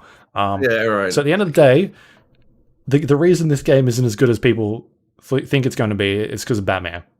That's where we're going. Right. Yeah. It's his fault. Yeah. Classic. Batman. And I wonder if that's just like a we bit off more than we can chew type thing by having it be a you can play as all these different characters, right? In a Spider-Man game, you're playing a Spider-Man, right? So you're playing that one character, and for the most part, like all you need to do is make it feel good. Make that character feel good. And I think we talked about this like whenever they announced that Spider-Man was coming to Marvel's Avengers, like, man, I feel bad for that person because they've got to now try and make a better feeling Spider-Man than what they did, and that's never going to happen. And like, you've made a mistake there. And so they've got all these different characters that they're trying to make feel different and unique and that sort of stuff. I played a bunch of Hulk. I don't know. I just enjoyed playing as that character. Miss Marvel was really fun. So she's got like stretchy arms and she's got like a bit of reach on her, so she can hit enemies that are quite a distance away. So I had a lot of fun with her. And they were kind of like the two main ones that you could really play in the story missions that they gave you. And, I had fun with those story missions. I think the most, like at the end of the day, I'm going to be playing this game for the story. The combat is what it is. I think it's fine. It's not doing anything that I haven't seen before. Like, it's not blowing my mind. It's okay. But I'm going to be in it for the story. If they can really nail this story and do some interesting things with that, then I'm happy with that. And then kind of what their post plan like launches. They're talking about free characters. There's a leak list over the weekend because people unsurprisingly jumped into the beta files and cracked this thing open, and there's like dozens and dozens of characters that potentially could be coming to this game that they've already found. That could be playable. So that's kind of a secret mission. Did you see? There's a secret mission and stuff, right? I tried to jump in to play some more, and the beta was over, so that was a bit disappointing. But I can play more this weekend because there's another beta coming. No, I didn't see the secret mission. I'll have to check that out. Does it sound good, or you don't know? Nothing about this game sounds good to me. But yeah. It sounds like fucking Anthem. I do not understand what's going on. Well, I never played Anthem. Maybe that was my problem. I know you were the Anthem hype man. Like, you were on top of that with the fucking Anthem flag. Yeah, here we go. Do you not remember this? The guy who day one was like, I have grave concerns about how much content there is in this game, but I played of it is very cool. I recall, I've got a great memory. You went to Japan, came back, and were like, Anthem is going to be my game of the year. You said that. I remember clear as day. How do I sue my own co-host on a podcast? I think it's on Red Bull. I think you actually wrote this somewhere. I guarantee you I fucking didn't. Yeah. Holy shit. Anyway. I don't know about the content, what's going to be in there, but it seems fine. I just feel like people need to lower their expectations of... That's what I think everyone wants to hear from a game preview is it seems fine, and I think people need to lower their expectations. That's it. This is the... They should put that on the fucking box. That's the box quote right there is people need to lower their expectations. Well, the expectations of the Marvel brand and just what the movies have kind of done in terms of the blockbuster of those. I think they're getting there. Like, Spider-Man was obviously probably one of the best Marvel games that we've had in a very long time. And this seems like a interesting way to go about this, but I don't know if they've thrown enough money at it or enough time. Maybe that's the thing. They just needed more time with it to try and really nail down some of that the feel of the game. But again, like, I haven't played I still want to check out like co-op stuff, what it's like with other people, because at the moment you can kind of chuck in AI partners that you've acquired into the game and have them play alongside with you and level up your characters while they're playing, which I think is an awesome idea.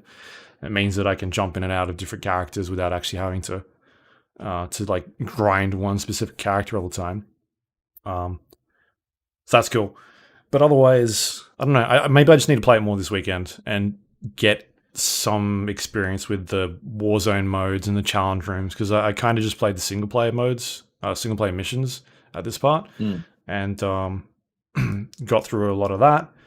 And when I tried to jump in again to play the rest of it, it was already finished. So hopefully I get some more time with that. But I'm just curious to see what that story is, because I think the combat and gameplay seems okay at this point. It's just, yeah. I think the problem is that like the expectations are so big because it's a Marvel game that it's never going to meet those expectations. My expectations couldn't be any lower, honestly. I'm just like, why? Well, that means when you go to play it, you'll be like, this game's actually pretty good. It's all right. Wow. Yes, I'm Elastic Girl and I'm fucking swinging off a fucking lamppost or some shit. Yeah. This is the sort of gameplay that I fucking sign up for. I'm doing it fucking, my biggest complaint about Spider-Man, which was the best Marvel game in fucking years, was that he doesn't swing fast enough. So, this is definitely going to work out for me when you're Elastic Girl and swinging at fucking like wheelchair pace, fucking like you're a sloth. Or wait till you're Hulk through the urban jungles. Oh yeah, does he jump fast? Or? Oh yeah, I'm like, Hulk runs so slow. Like, is there a run button? Oh yeah, okay, he's running. It's not as quick. This doesn't feel great. And then you hit the jump button, he just fucking launches. You're like, I'm supposed to be jumping everywhere. That feels pretty satisfying. Yeah. Right. Yeah. So there's like the there was a mission that I did that was very open. I went and explored a little bit, found some like chests that had some gear in it. I went and did like a sit in this area for a certain amount of time, and while they hacked the fucking planet, I don't know. And then it opened a door somewhere. I had to go find the door, and then there's a variety of different content that they're trying to chuck in there. I think that might have been a challenge mission or something. I don't remember what that was, but yeah, there's some stuff going on there. I just I don't know. Maybe I just need more time with it, but at this part, but yeah, it's fine. Yeah, it's okay. I'm more in it for the story. I just want to see what the story's about. So that's Marvel's Avengers. You can play the beta this weekend for everybody. It's free beta weekend. Yeah. All right. I probably won't. Hey. Nah. Gotta play more of that Risk of Rain. It's fucking better than fucking Marvel's Avengers, I'll tell you what. Have you played it? I can't believe I'm fucking flabbergasted at how much of a chance you're willing to give fucking Marvel's Avengers when you're like, I played 4 minutes of fucking Remnant, and I didn't like 2 hours. that I had to walk around the base, and I'm like, fuck this shit, I'm out. I played fucking 1 level of fucking Risk of Rain 2, and I was like, what's the point? I don't get any fucking XP, I'm fucking out of here. But no, I get to fucking, I'm Elastic Girl now, and I'm fucking swinging off lampposts. This is the fucking greatest shit. Can't wait to jump back in. Everyone should lower their expectations. Anyway, I'll see you on the weekend. Like, what the fuck is going on there? It's a solid box quote. Rogue Legacy 2, the early access dropped the other day. I have heard it is early. Oh, right. Okay. It's Fair enough. An early launch on this one. Like, I maybe read a bit too early, but it's playable start to finish. Really? That's what I thought it said. Cool. Anyway, it's early access. They're going to be updating every 60 days according to their start page. When you jump in there, it says, hey, we're thinking next update will be in 60 days. There's a Rogue Legacy is a roguelike game where you progress through dungeons, you get gear, you get gold, you die, you go back to start, and you upgrade your character. Your character acquires traits from the like a hierarchy of whatever character you were before. They have a set of skills, and then when you die, your lineage. Yeah, you've got a choice of 3 different characters to pick from, and they're sort of variations of whatever skills that last character you had is. And so you jump back in.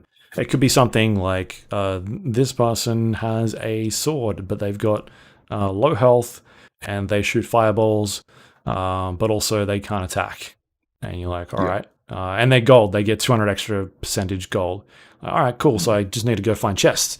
And the other character will be, something similar with the first two. Like it's got low health sword, can shoot fireballs, but this one is able to, they can't see their health or something like that. Like there's no health tree, or like this screen is black and white. Like really wacky, weird sort of variations in between. You also use the gold to level up your character. You unlock new archetypes. So you start off with like sword and shield dude. You can get barbarians, archers, mages. You can level up your vitality. You can make it so that you get more, you retain more gold every time you die. So every time that you lose and go back to start, you've got to spend all your gold, and then you can't take any of it with you. But you can get like an upgrade that'll let you take a portion of it or store a portion of it in like a piggy bank, like a safe. So there's this like castle tower that you're building as you go into the game, like every time you restart it, and you're putting buildings into this keep, and every time you level it up, the keep gets bigger and bigger, and it costs money for certain upgrades, and then you go to the next screen, and there's weapons and gear that you can equip, like a hat or a shield, or not a shield, a vest, or sort of change your equipment loadout. So you can buy that stuff and take that with you. And then you get on the boat with the Reaper and you go to the next screen and you start playing the game. And the idea is you just basically go from room to room, killing enemies, collecting gold, and trying to progress as far as you can in the game by dying and repeating and leveling up and that sort of thing. That's right. I really liked Rogue Legacy 1. It was, I think I recommended it. I think I got Jung onto it really hardcore. He was like obsessed with the game. I enjoyed it. But then a game called Dead Cells came out, which is another game I got onto. And I think that has maybe ruined Rogue Legacy for me. I think Rogue Legacy 2 is too slow. Like it feels so sluggish. I can't. Oh yeah. I don't know. Like I'm not going to jump back into the Rogue Legacy 2 at this point until maybe the final game. And even then, I feel like I'm not going to like it as much. I think we've gotten to the point where Dead Cells, because Dead Cells is so quick and it's so responsive, it just feels really good. This feels like Rogue Legacy. That is what it feels like. It's slow. Like hits take a while to strike. It's sort of, it's not quick and fast paced like Dead Cells was. So it just didn't do it for me. I played it for a couple hours and then kind of just, I played for an hour and then I just kind of was like, oh, okay. I don't know if I like this. It just wasn't doing much for me. It feels like it's sort of stuck in a game. When was Rogue Legacy? Like 7 years ago, I think it was. Feels like a game that sort of came out around about then, and they were like, well, let's make a sequel. And what can we do to sort of change it up? And I haven't really seen what they've changed up so far. Like it doesn't jump out at me at this point. It just feels like Rogue Legacy with an updated. It's got updated graphics. Like it's on a 2D sort of 3D style. Looks really pretty, but it just feels old. It doesn't feel as quick and responsive as Dead Cells, and I think that's the problem, is that Dead Cells has set this bar of these types of games, and it sort of ruined Rogue Legacy for me. So I don't know, man. I do really like the fucking how wacky. Right, I feel like Dead Cells never really gets wacky. Yeah. and Rogue Legacy certainly gets fucking wacky. I mean, Dead Some Cells of the gets wacky fucking with the weapons and different things like that. sort of, but not in the same way as Rogue Legacy. You know, where like colorblind or fucking short-sighted, and short-sighted, you're like Yeah, effective area of sight is like fucking reduced significantly and shit like that. You know, like that stuff I think is where Rogue Legacy really shines. yeah, Is when it, yeah, sort of stretches its legs a little compared to, yeah, like it isn't afraid to. I think Dead Cells is really a really tight game, and mm. as a result, it doesn't, yeah, sort of extend itself too far. But yeah, uh, I was thinking I would wait until Rogue Legacy 2 finished its early access phase before I actually got into it. Yep. Because yeah, it looks like I think I recall getting sort of bored with Rogue Legacy before it came out, and then when it came out, I had to do all the early stuff all over again, and that was sort of tedious before I got to see any of the new stuff. So I think it's Right. one of those ones where I'll definitely wait it out. Yeah. Yeah. I don't know, man. It's just, I guess that the pace of the game just feels a bit too slow for me at this point. So Yeah. hope maybe that changes later on. Like I just got the ability to dash, which obviously speeds things up a little bit. And Yeah. even the tutorial for that was a bit strange because it kind of just throws like it's a cape basically. You pick up the cape and then it whisks you off to like another area. But again, this is early access. It didn't really tell me that this was like a tutorial stage, so I could like kind of die, and then that screen like took me through maybe 10 different screens, like scenarios of how to use this thing. You know, like we were playing Super Hot. Mind control delete, whatever it's called. Yeah, you get a new ability and it's like, here's how to do this, and it takes you through like a scenario with like 2 levels where it's like, here's what you should be doing. It kind of does that with Rogue Legacy 2, but it's just like screen after screen after screen, and you're like, is this like, if I die, am I dead? Like, what is going on here? I guess it also didn't help that I had that ability where my health was blank, and so I didn't know if I was taking damage, but I was like falling off the edge of things, and there was creatures there, and I'm just like, I don't know, maybe, or maybe it wasn't a tutorial, maybe I just had fuckloads of health and I couldn't tell. Anyway, I just thought that was poorly implemented at this point. So it's just, yeah, I think Dead Cells has ruined that genre for me at this point, just because it just feels so much slower. I was kind of disappointed. Jung messaged me and was like, is it good? And I'm like, it's more Rogue Legacy. If you like that, you might like this, but Dead Cells has really ruined it for me. So bit of a bummer, but I would suggest, yes, wait until it's out fully, see what they change, and then jump back in and have a look. Rogue Legacy 2, early access, out now, Steam. Yep. If you want to check it out. All right. Nice. Cool. Dead by Daylight. Still playing Dead by Daylight. Dead by Daylight. Yeah, still playing Dead by Daylight. Had a really fucking good. So my review is up on GameSpot by now, so you can go have a read of that if you want. It's a good review. I guess we didn't hit some of the points. Like by the end of it, I had to do some extra. We talked about it briefly last week.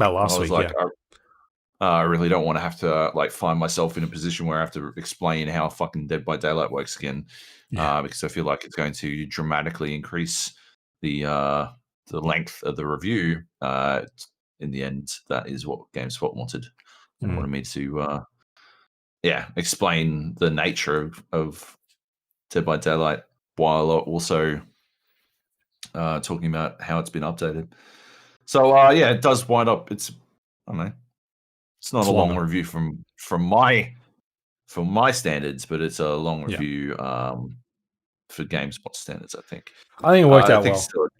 Yeah. Because I went and looked at their Rainbow Six review. They did the same thing where they because they did a re-review of Rainbow Six Siege recently, where they talked about the base mechanics of that game as well. So I mean, if that's their standard, then Sure. That's what it is. Yep. Yeah.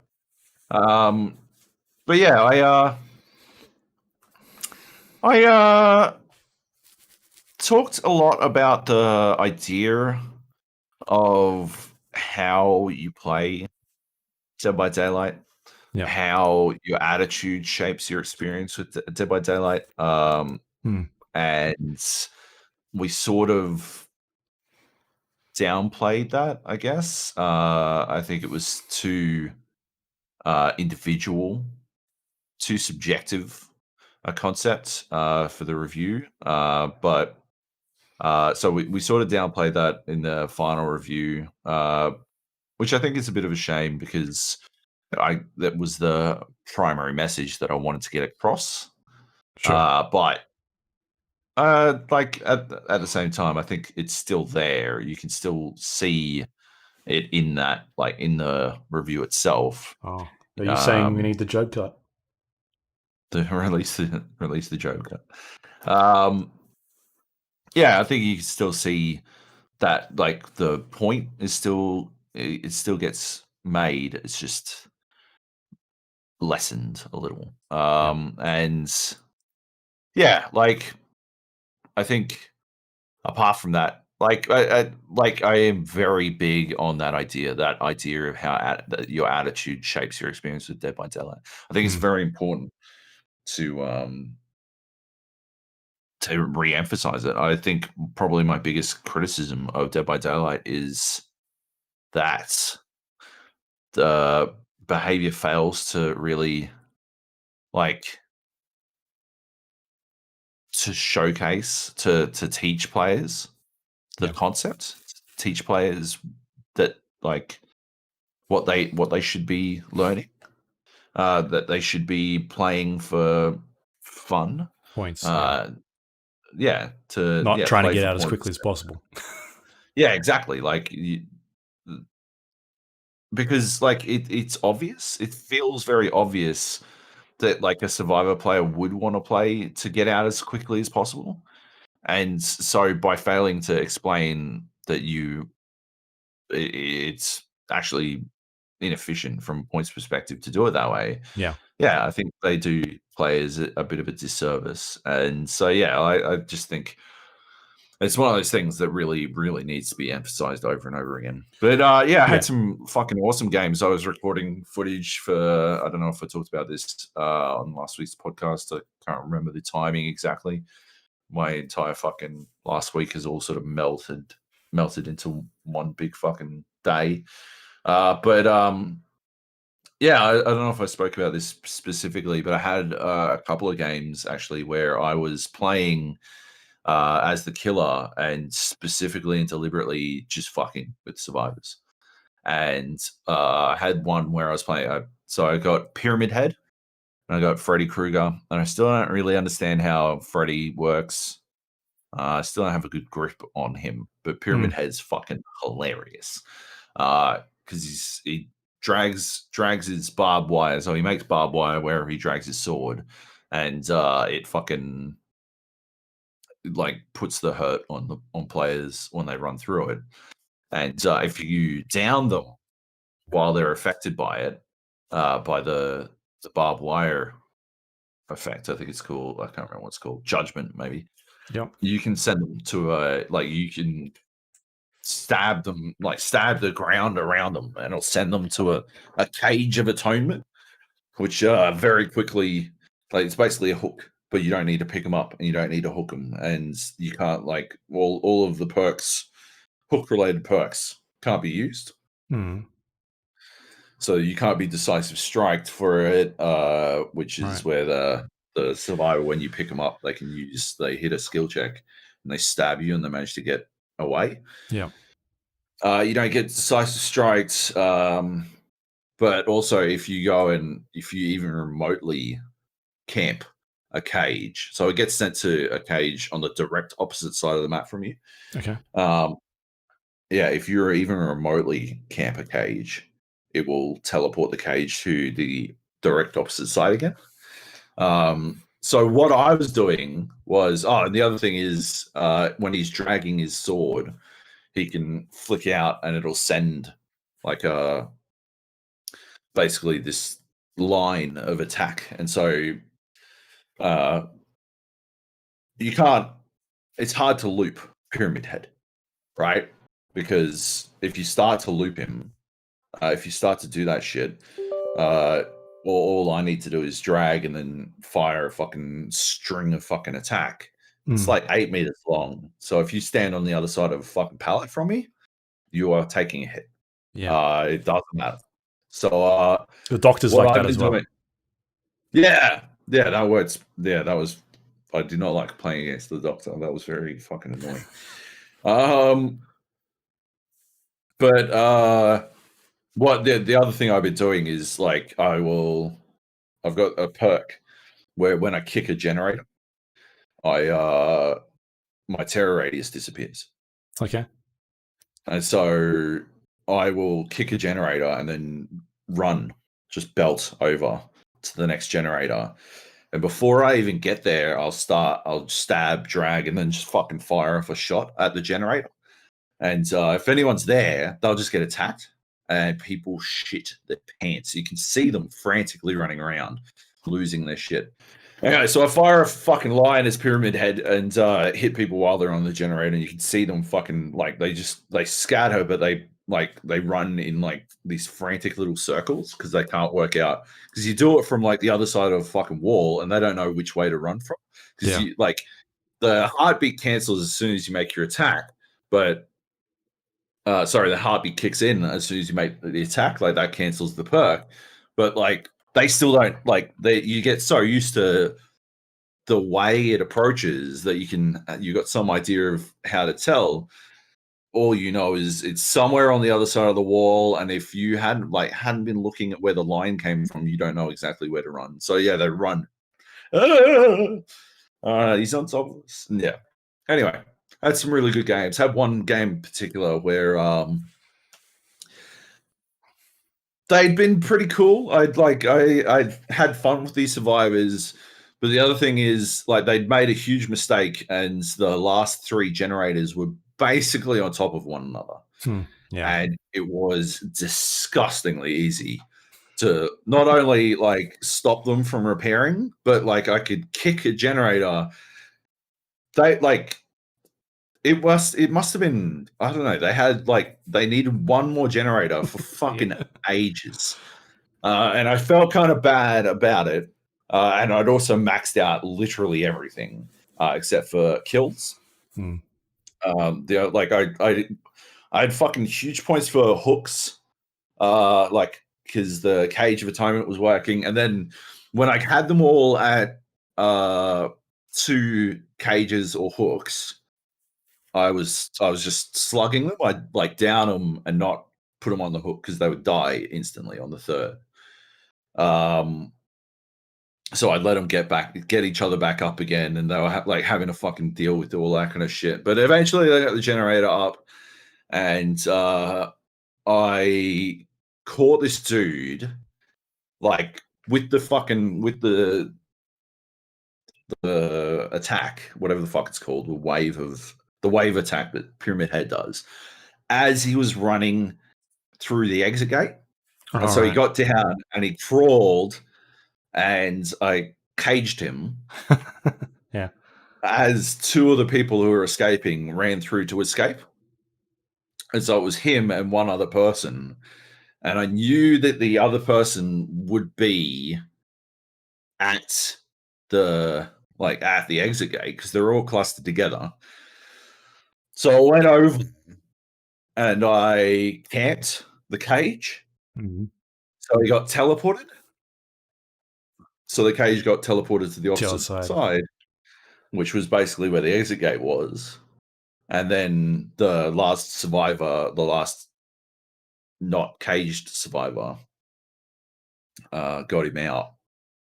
And they escaped. And the guy who escaped was losing his mind. He was like, that was the fucking best game. Holy shit. I can't believe I got out. That's so fucking cool. Like in the chat box, which I usually fucking mute. But I've noticed that as the killer, for some reason, you have to actively mute. Okay. Like you have to close the text box. it seems like as a survivor, it's auto, like you can have the text box off by default, but as the killer, it seems to reopen. I think it's every time I reopen the fucking game. Something. Right. I'm not sure what it is. It's annoying because personally, by default, I would prefer to have the text chat closed. I just don't.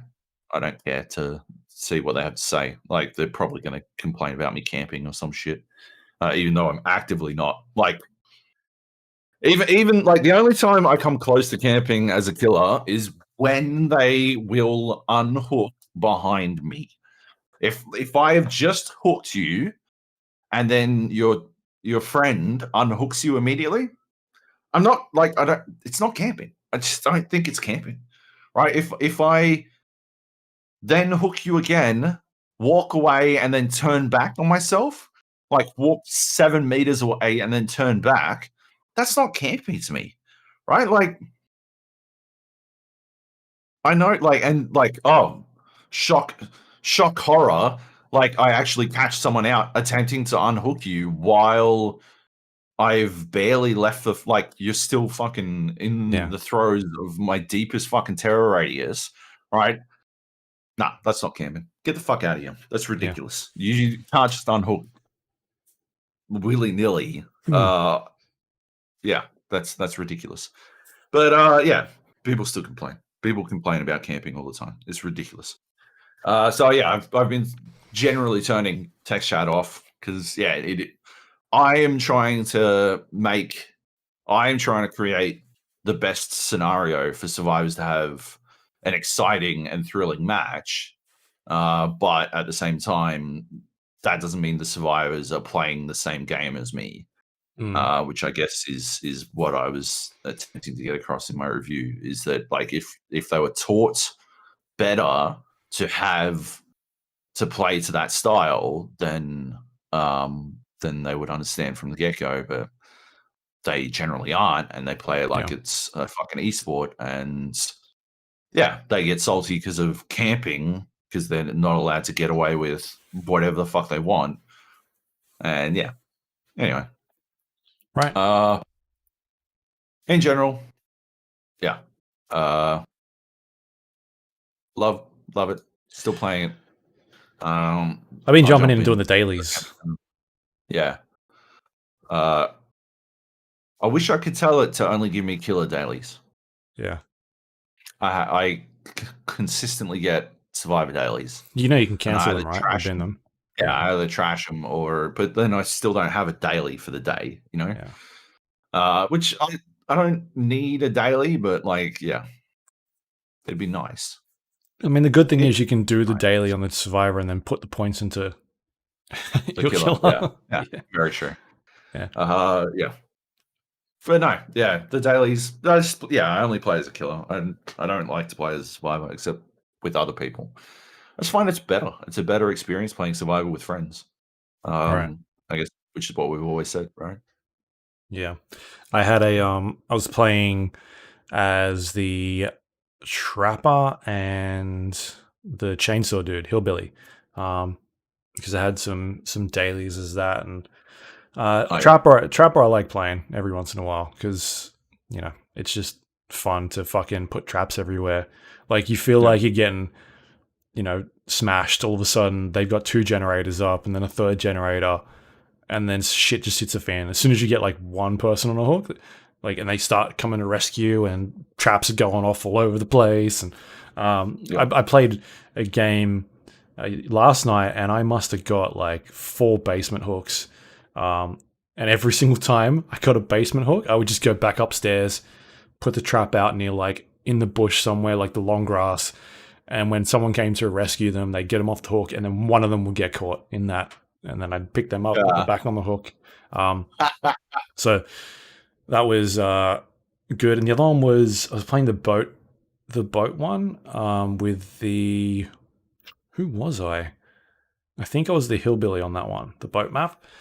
And these guys were like destroying me. And then all of a sudden they made the mistake of doing we're going to do all the generators in one side of the map.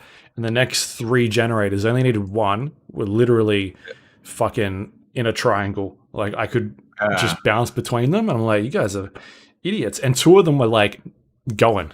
One of them was nearly done. I just fucking kicked it. And then was like, I'm just gonna wait. Just gotta stand here and wait for this one to drop. And then I'd hit the person. I'd find them. I'd hit them, and then let them run off and go kick the other generator. And I'd just fucking bounce back between the two. And as soon as they were at 0, I was like, all right, cool, we're good, let's go.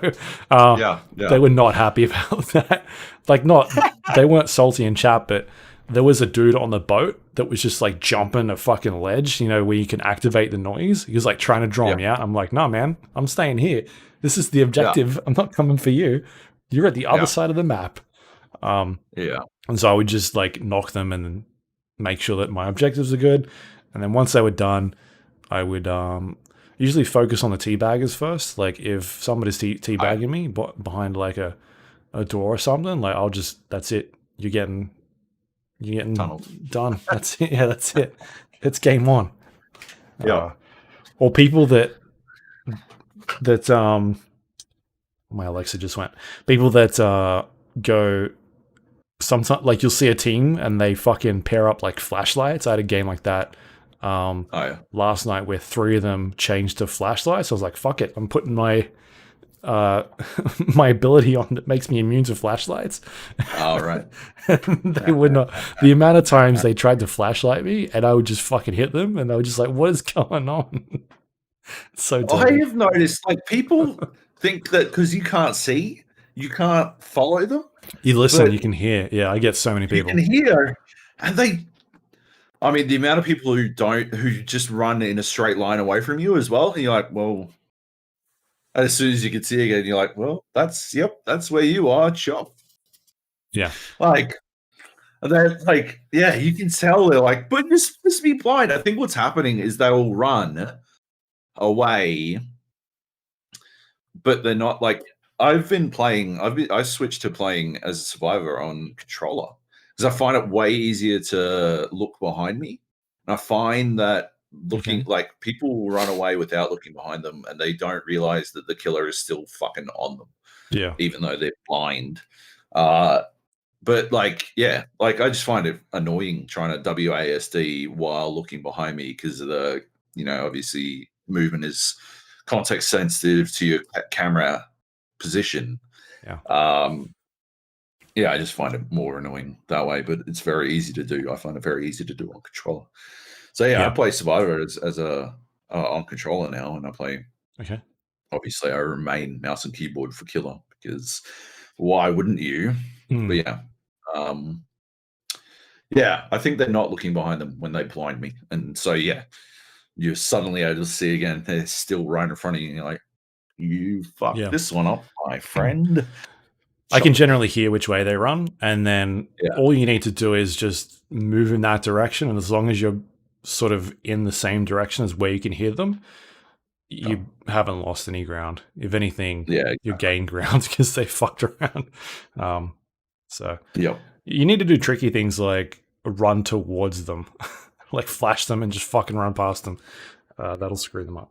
Anyway, I haven't. I'm back in that game again. I've been playing a bunch of it. Do you think they're going to update your Metacritic score? I don't know. I think they should, but I don't know that they will. I think maybe you need to hit someone up over there. Well, they definitely update scores. I'm pretty sure. Yeah. Right. Or maybe they don't. Check. Anyway, anything else to add? No. All right. Next up, we've got another asynchronous multiplayer game, Monstrum 2. Did we ever play the original? I played the original. It was single player, sort of random maze being hunted by a monster. It was okay. I thought it was a decent idea that could have used better execution. Yeah. Has it been better executed in the sequel, which is now an early access game? Yeah. But yeah, it's is it early access or is it like closed beta this weekend? Oh, it's a closed beta. I think it's closed beta. Right. I do. Yeah. Well. Yeah. Monstrum 2 suffers pretty heavily from the fact that you and I have spent the last fucking 2 weeks playing a shitload of Dead by Daylight. Because good lord. It's basically a Dead by Daylight style game. Yeah. 4 people are prisoners attempting to escape a facility via either a submarine or a helicopter. Mm-hmm. And one person is a monster. And I guess they're trying to eat the prisoners. I think they're trying to escape as well. I got the feeling. Yeah. So I think it's like in their best interest to escape as well. But I can't be certain. His game has a long way to go. It has so fucking long. It's very early. Yeah. Sorry, it's hitting early access in the end of the year, Q4. Right. Yeah, so closed beta this weekend. Yeah, it's a asynchronous multiplayer hide and seek style game. Only the monster can do damage. The prisoners have a variety of tools available to them. I think there's like some interesting things going on. They have to like flick a bunch of fuses and then start up like some power generators. It's like missions or objectives. Yeah, objectives. Yeah, it's multi-staged, and like, yeah, I think there's some interesting ideas going on here, but it's not executed in a way that works at this point in any way. Holy shit! Like, it's pretty fucking. It's rough. Yeah. You've got like the fuses. It seems to be like 3 fuses per prison or something like that. 2 fuses per prison or something like that. It's fucking. You got to do a fucking ton of fuses first of all, which is rough. I guess they don't take that long. Is the trick, right? Like once you know how to do them, they don't take that long to accomplish. You get the right tool, and then you do whatever it is you need to do. So one might require the welder tool to cut open the fuse box, and then once it's open you can flick it. Or one might require you finding another fuse somewhere and taking it in and plugging it in. Or there's one that requires 2 of you to press a button at the same time. Or you got to find a code on a nearby like piece of paper littered around the map. And once you find those things, then you're able to like trigger the fuses. But the whole the trick is that the entire time that you're doing this shit, right? First of all, there's a monster, and the monster can one hit you. And you've only got is it 2 lives? 2 lives, yeah. Yeah. So you can only get killed twice, and the monster can one hit you. So first of all is that. Second of all, you have a 15-minute fucking window to complete all this shit. We had like fucking, was it like 10 fucking fuses we needed to do? Like we had to do about a fuse every single fucking minute. But you've got to A, find all the fuses, B, dodge the monster, C, work out the fucking trick to whatever fuse it is, and then D, once you have done the fuses, the clock continues to count down. It opens up another room where, like, another fucking section of the map for you to go into to power on these generators. And you got to power, was it 2 or 3? 2 like generators. And once you've done that, then it gives you, it seemed like an extra 5 minutes to then lower the submarine into the submarine bay and then jump in, and then you'd escape. And that was a successful game. But by like total, it seems like a game wraps up in 20 minutes or you've lost. basically. Like after 15 minutes, you lose.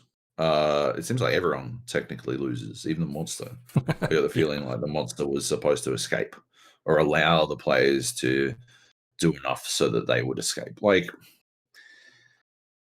man, like in terms of time pressure, that's just fucking insane, right? 15 minutes is short as fuck.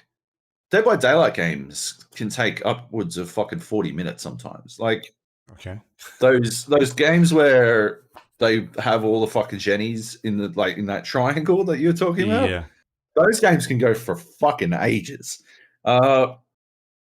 If they were just doomed to die at like the 15-minute mark, nobody would play Dead by Daylight. There's no fucking chance. People are like, well, yeah, we're fucked. Like, this shit's cooked. But yeah, like there's so many things you have to fucking do in this game you need to succeed at that, like, we played around where Nate was the monster and he helped us find fuses. He was deliberately not attacking us. We still only just made it through in time. We had like fucking 30 seconds before we were like done. Like, right, with the monster helping us. Like, who is this game aimed at? Like, what kind of fucking mad wizard motherfuckers are like some fucking Cloud9 motherfuckers, like just fucking balling out as they you're play expecting people that are in like solo games to group up with each other and work, you know, as a group, as opposed to what we were doing, where it was like 4 people in the same team. You know, like Dead by Daylight, it's a good example where there's no communication in that game and you still sort of get stuff done. Whereas this is like, all right, you've got to try and go to all these like little areas and try and figure out where that is, and then keep an eye on the monster. Don't really know where the monster is, doesn't really tell you. It's kind of just around. Yeah. Like, it's almost like they are trying to make an esport version of Dead by Daylight. Right? The time pressure is such that like the only way to succeed at it is to have the sweatiest fucking play alive. Like, you have to play as sweaty as humanly possible for it to actually fucking work. Which is like to even have a hope at fucking completing, not to do well, just to fucking complete the fucking objectives. Yeah. It has to be the fucking it's just crazy. They need to delete the fucking time limit, first of all. And second of all, I mean, a lot of the stuff that we were doing is stuff that Dead by Daylight fixed before it even fucking launched. Yeah. We found like you can infinite loop juke, because there's no like duck button or crouch button on the monster as far as we could find, but one of the monsters can't crouch at all. The other one can go through those holes. Yeah. Like, but I think they're not a one-hit kill type thing, you know, and like, oh my lord. So you could literally, like, I think it was a point where I was in a hallway chasing someone and they would just go into the fucking vent, into another room. Yeah. And if I tried to go into that room, they would just go back out the vent again. And I'm like, all right, cool. So this is it. Like, this is the game. There's nothing I can do. I either sit here and play this all day, or I just leave and go somewhere else. And there's nothing to say that someone else could just do the same thing. That's just broken. There needs to be a crouch button or a way for you to get through that hole. That's how that works. It is staggering that they hadn't considered it. Yeah. That it hasn't been taken into account. Yeah. Like, there's that. There's the fact that, you can only carry 5 fucking items, but you can't drop items. So if you happen to pick up something and then you need to grab a fuse, you're cooked. It's over. Like, either you use up the item, although there are some items that you can't use up. Like, I picked up a glow stick, and apparently its job was to make me shine bright green. Yeah, exactly. it didn't seem to expire. I couldn't throw it anywhere. So cool. So I'm just a big shining beacon for being murdered now. That's perfect. I don't know what Did the happens to fire items when extinguishers you take up die. a spot? Yeah, they take up a spot. They didn't do anything. You only get 3 uses, and then they disappear. You get health kits, but the big monster one-shots you, so I don't know what the fuck the use of that would be. I don't know, man. Some it's of just it's got a ways to go. You can't sit there and poop on it because it's a closed game that I'm just not seeing the like the direction in the game at this point. It just at this stage, like I did not have fun with it. Yeah, it's got I think even for a closed beta, it's too early to release this as a closed beta. Yeah. To launch into the world because it just needs. It's just doing a disservice to people that are like, oh, maybe I should stay away from this. Exactly. So I think we will revisit this much later on down the track and have another look because I like the idea. I think the execution is unbelievably flawed, but I like the idea of like objectives. Yeah, exactly. Like I love the code ones. Are so fucking. It's such a cool idea having you hunt around the fucking level trying to find this key code and like the panic of putting in a key code when you can vaguely hear the monster clomping around nearby is scary as shit. I think it's that's pretty cool, but they need to reevaluate the concept because with the amount of time pressure that exists, all that's going to happen is the sweatiest play imaginable. And as I explained in my Dead by Daylight review, when people are playing those games as sweaty as possible, they aren't having fun. That is not how you have fun. You need the monster to, like in Monstrum 2, to actively ham up fucking with the players. And I think that might be what the escape mechanic is about. Yeah. Right? If you can allow the players to escape or get to the brink of escape so that you can instead escape, I think that's a pretty cool idea as well.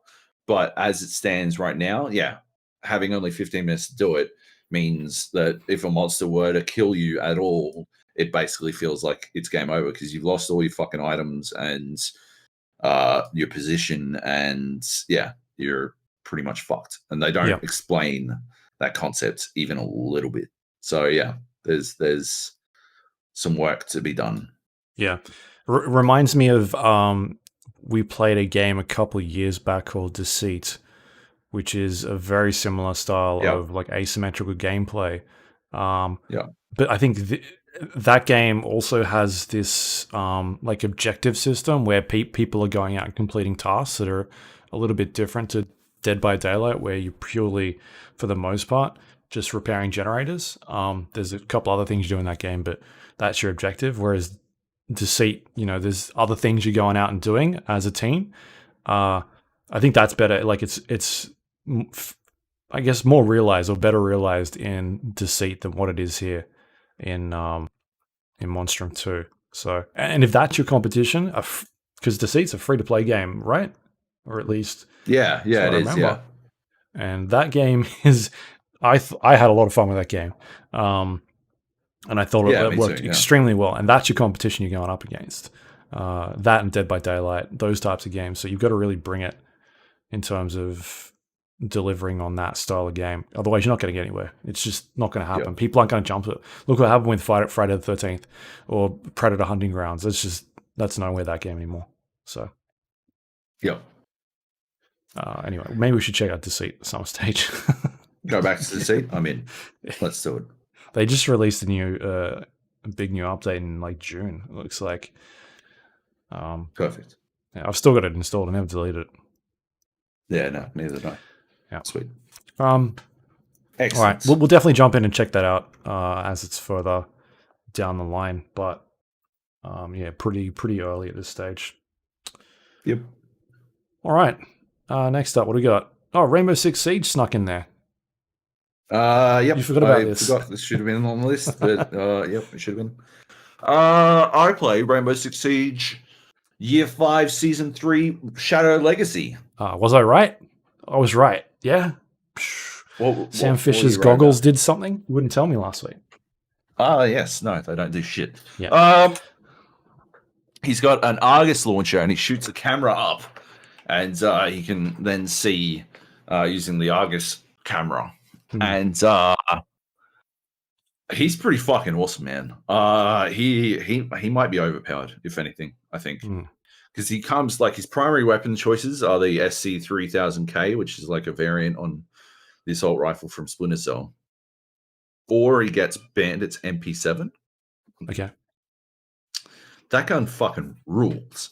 That's my second favorite gun in the game. My favorite gun is obviously the T5 SMG that Legion has, or Malusi. But the MP7 fucking rips. It's like a fucking laser. It is ridiculous. So yeah, he gets that on attack, which I think is fucking crazy.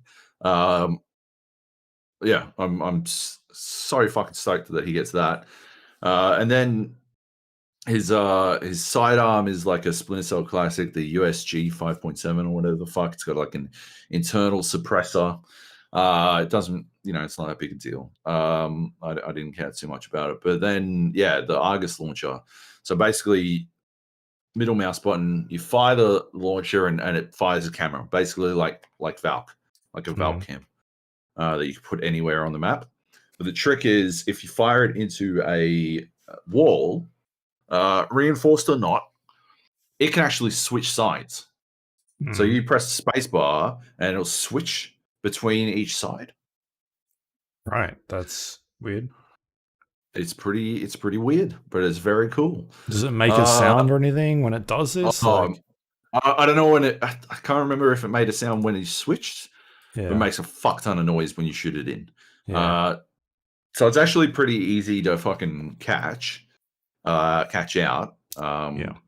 Which is why I think when you switch like on a reinforced wall, so we're on the new chalet and you're on a reinforced wall, you shoot it into the wall, the garage door, and then switch back to the other side, you can't be fucking immediately destroyed. So that's the idea there, is that it's very easy to like just shoot quite quickly. So you either need to find a location that is difficult to like get an angle on to shoot, or you switch it so that can't be destroyed immediately. But there's it's a great camera, and like the amount of like utility it provides, I think it's huge. It is legit like when Valk entered the game back way back when she was like one of the second or third fucking drops. Like the ability to add extra information is such a big deal, and he fucking rips up as a result. The amount of time, like you've got options, like you can choose. You can either be Sam Fisher with the fucking entry frag and fucking ripping cunts up, burst through a different level. You fire an Argus into the roof, like you go in the top floor, fire it into the fucking roof, and you can see everyone already. Or like say on Consulate, fire it up into the floor, and you can see everything that's going on above you. Up into the ceiling above you, and you can see everything on the floor above you and shit like that, which I think is a fucking huge deal. Because suddenly, right, one of the things that doesn't happen a lot is like floor frags. Wall bangs are common, but floor bangs not so common, because it's very difficult to communicate that concept to casual players. They happen a lot in fucking I guess pro games. Yeah. Because they're very good at with their call outs and all that kind of stuff. Like pro players have call outs for every fucking inch of a site. Like that shit's fucking on lock. But you need way more information if you're going to do it with other players, especially if you're muting everyone, as I do. But now, I was like, I'd be like the last one alive because Sam, my style of playing Sam is to set up some cameras, right?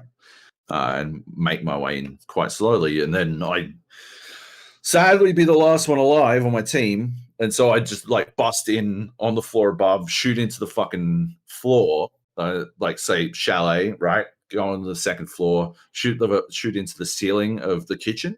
And like my dead teammates would be able to like control that new camera that was like just in the fucking zone, and they were making callouts for me as I like make my way down. It was fucking rad. It was so fucking cool. I think it's a big deal, the amount of extra information it gives players. And I was using like, you've also got Ping 2.0. So sorry, how many cameras does he get? 3. Okay. Yeah. You got Ping 2.0. So now when you ping something like a frost trap or a cap can or whatever, it shows up. You get the icon. You can ping Malusies and like ping fucking everything. Drones. Do you know that was me? All that kind of stuff. That was you. Ping 2.0. Yeah. You brought up Apex with him, didn't you? I did. I asked him, when was it? It was like literally after Apex launched. I asked him about that. And it went around a couple sites. Some sites picked it up, that story. So that was me. Anyway, just let you know. You can thank me for that. Thanks, Luke. Thanks for your service. Yeah. That's what I did. But yeah, no, Ping, it works really well. I think it's a great idea. You still like, you got to scan players for that to work, but I think that's as it should be. Yeah, it's always been like that, right? So yeah, exactly. And so, but you can still do pings. You can still like, I got a clip up on my Twitter of me like directly pinging exactly where players are. And then my man Raven is out on the fucking window and he just shoots them as soon as they move. Like he knows exactly where they're going to be. Yeah. And they're trying to scan an entire fucking window trying to find him. Yeah, it's pretty powerful. That was the Sam, like I was using the Argus camera at the time, so they didn't even know they were being pinged, you know. I was, instead of scanning, just fucking pinging. It was awesome. New Chalet, I never felt like, I always thought Chalet was pretty cool. I always liked it as a map. It's a good like a casual map. Yeah. They've basically just taken that map and sort of implemented a lot of what they've learned over the last 5 years. So there's, they've made sure that every site has multiple fucking entrance routes. Whereas, to get, basement's a really good example, to get from one part of basement. Yeah, exactly. To get to the wine cellar, you basically needed to go through the site or leave that level and go up and around. But now you've got an extra hallway that you can use to get around the wine cellar and stuff like that. And like, it's not safe, but it is like an alternative route, and it gives you an opportunity to make the rotate if you need to and stuff like that, which is good. One day they'll fix Bank. One day. Bank? Yeah. Well, maybe that's their plan, is to never fix fucking Bank. The list of fucking maps that they need to fix before they get to Bank is ridiculous. I think at least Bank would only require a little bit of work. Just fix downstairs. Like, that's all I want. The problem with Bank, right, and it's almost the problem that Chalet has, is that like they built Bank to work like a bank, right? Like it has a internal logic to it if it's a bank. Yeah. And it does not have that logic. Like if you start adding in, you need a rotate hallway, like it no longer makes sense as a bank vault, which I think is a bit of a challenge, because, why would what's this extra hallway doing into the vault of a bank? It's already weird that there are two entrances to the vault. That's not how vaults work. Like, anyway. They're going to do tower. They're going to do yachts. They're going to do fucking favela. There's a lot of fucking garbage. Yeah. In that map pool. Anyway. Right. Can I just say that I am extremely disappointed in this Sam Fisher character. Like, it seems like the laziest shit I've seen. This seems like they had a fucking character ready to go, and we're like, someone came in and was like, "Oh, we can We got Sam Fisher. Like, we've been chucking him in everything. Like, he's coming in Mortal Kombat soon. Like, just put him in this. Right? No way. Does that not feel like that to you at all? No, I think he works as a. I mean, Sam Fisher's most iconic thing, right, is his fucking goggles. Yeah. And they like, when I think, oh, what are they going to do? It's like, oh, they're going to do something with these goggles, right? And instead, he shoots a fucking camera. What would they do? No, maybe he can see through walls or something. Maybe he's the character. It's all about cameras. Like, yeah, see through walls. Holy fuck. This looks like a character they had ready to go and slapped a skin on him and was like, Sam Fisher, there you go. Like 2 weeks ago, it wasn't Sam Fisher. It was some other person. No, I reckon you're dead wrong. I think if you wanted to include a character like Sam Fisher, it would have to be someone like this, because otherwise it'd be fucking disgusting. No, just... Like, what the fuck would he do? Can you see his lasers? You can see the laser. No, he's not wearing his goggles. Oh my god, it's getting worse. He's not wearing his goggles. Where'd they go? Did they not pay enough money to get the goggles? Pay enough money? What are you talking about? What are you talking about? They didn't pay enough money to the people in charge of the cost center to get the goggles on there. Absolutely cooked is what you are. Absolutely cooked. That's... You say, is this fucking... Are you just feeling harsh in general? Is that what I think it's just lazy. It just seemed lazy. Having a fucking Job day. I just do not see at any stage where this was, we need Sam Fisher, and that's what they came up with. Like, I feel like this was another character at some stage or another idea, and they just fucking jacked him into that box and were like, there you go. That's what Sam Fisher does now. He shoots a camera. Okay. Fair enough. Way too harsh. Yeah. I was reading that the world of Rainbow Six Siege is going to get really fucking wacky in the next year. So, what other characters do you think are going to show up here? Like, who else is coming? Rain Man's coming into Rainbow. Okay, joining Team Rainbow. And he's got these goggles, and he can see through walls. See through walls. And they release it, and they were like, "Oh fuck." Ah shit. The three fucking. No, I don't know. Is it like the dude from Watch Dogs shows up? What was his name? Aiden Pierce. Yeah. Or like, and he can hack any camera. Yeah. He's got this thing that shoots cameras out. No. Yeah, I don't know. I don't know. It'll be interesting to see. I just got the feeling that they were going to shake up, like Tachanka's getting a rework in season 4 or year 5. I don't know. People are begging for it for some reason, even though he's amazing. No, he's going to be able to carry his chunker gun around and like rip cunts up. That's the plan, I believe. I'm excited to see it. Yeah, I don't know. I don't know what they got, but we'll see.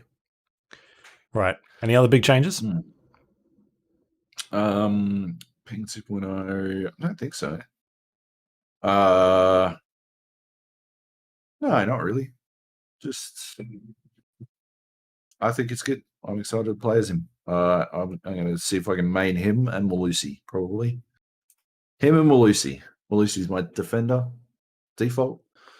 Some people don't really like Malusi. I don't understand why. She's fucking amazing. The amount of you get out of playing as her and her gun. She's got the T5.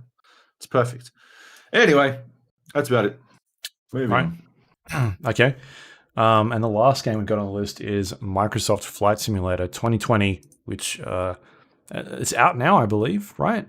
Officially. Yeah. There was like a early access type thing that they were doing. I think you got a review code, right, a bit earlier. So how'd you go with that? Yes. Yeah, I installed it. It took 3 hours. I didn't realize that you can apparently mute individual programs using Windows 10 now. I didn't know. That's fucking amazing. I wish I'd known before this fucking game took fucking 3 hours to install or to download 90 gigabytes of extra patch. And the entire time it played this fucking generic ass spa music. It was just fucking tinkling along. It was fucking annoying as shit. I heard a good theory that they did that so that people can get refunds. Couldn't get refunds because didn't they roll? Like they immediately patched or did something so that people would be able to get refunds. Yeah. But yeah, no, that is a good conspiracy theory. That's a good one. Yeah. Yeah. Hey, I'll tell you what. Yep. I don't understand why people are going bananas for this game, eh? I know why. I get the part, like it is a technological marvel. I get that. Technically, it's impressive. Yeah, it is phenomenal what they've achieved. Yeah. But it's a simpler Euro Truck Simulator. I do not understand, right? Like it's Euro Truck Simulator, but easier because you don't even have to fucking dodge traffic, right? And people are like, oh, you can now skip. You can skip ahead now. This is so cool. So you just sort of like you do the takeoff, and then you don't have to do the flying, the part in between. You just do the landing again. That's so fucking cool. I'm like, so yeah, you're skipping the flying part in Flight Simulator, and it's like, but it's it's on, you're on autopilot anyway. Why would you want, like, it's on autopilot? That part's on autopilot. The only part you need to concentrate on. I'm like, okay, but what? I still don't fully get this. So you just want to take off and landing simulator? Is that the plan? But it takes 17 hours to fly from one place to another. Why would you want to do that in real time? I'm not the one who's trying to get people to buy a fucking flight simulator. I don't know why you would want to do that. I wouldn't want to do any of this shit. What the fuck? Like, what are you talking about? At least in fucking Truck Simulator, you like turn left sometimes, turn right, break at traffic lights. In this, you just fucking do whatever the fuck. Oh my god, I don't get it. I do not get it. What is the game here? What is the game? Somebody tell me what the game in this is. If it is a perfectly realized simulation, if it's fucking pilot training, sweet. But like, don't sell me fucking, oh yeah, this is our flagship title is fucking Maths Whiz Calculator Genius fucking 2020. Like, yeah, cool. Now I've learned maths better than fucking any maths motherfucker. I'm the king of fucking maths, right? If it's a pilot training tool, fine. Don't try to tell me it's a game. Get the fuck out of here. Where's the game? What's the game? What? But you can fly anywhere. I don't want to fly anywhere, but some people do. Cool, I guess. And they've never been able to do it as good as this before. But what are they getting out of it? Like, I know this makes me look like some sort of fucking Luddite, or some sort of fucking gatekeeper. I'm not saying it's you can't enjoy it. Yeah. Right? I'm not saying you're not allowed to enjoy yourself playing this. I'm just trying to understand why people are enjoying this, right? Because I don't get it. Like, can you just explain it to me, please? I've read the reviews. They're all like 10 out of 10. Technological marvel. The feeling of flying is phenomenal, and also you can skip it. All right. If the feeling of flying is phenomenal, why do you want to skip it? That's what I keep getting stuck on. Why is this the best game ever? Because they've made it easier to skip the parts you like. Because no one wants to spend an hour and a half flying from LA to San Francisco, then landing their plane, because there's nothing to do in between. And so, why do it in the first place then? Yeah, like there's good things in the the like challenge systems and like here's an airport, try and land at this airport that's actually real and it's fucking hard, and you've got wind speeds at this certain, and you're coming in from this distance, and like that stuff is cool. That's the gamey part that I think is interesting. There's like leaderboards and you get rated on scores and that sort of thing.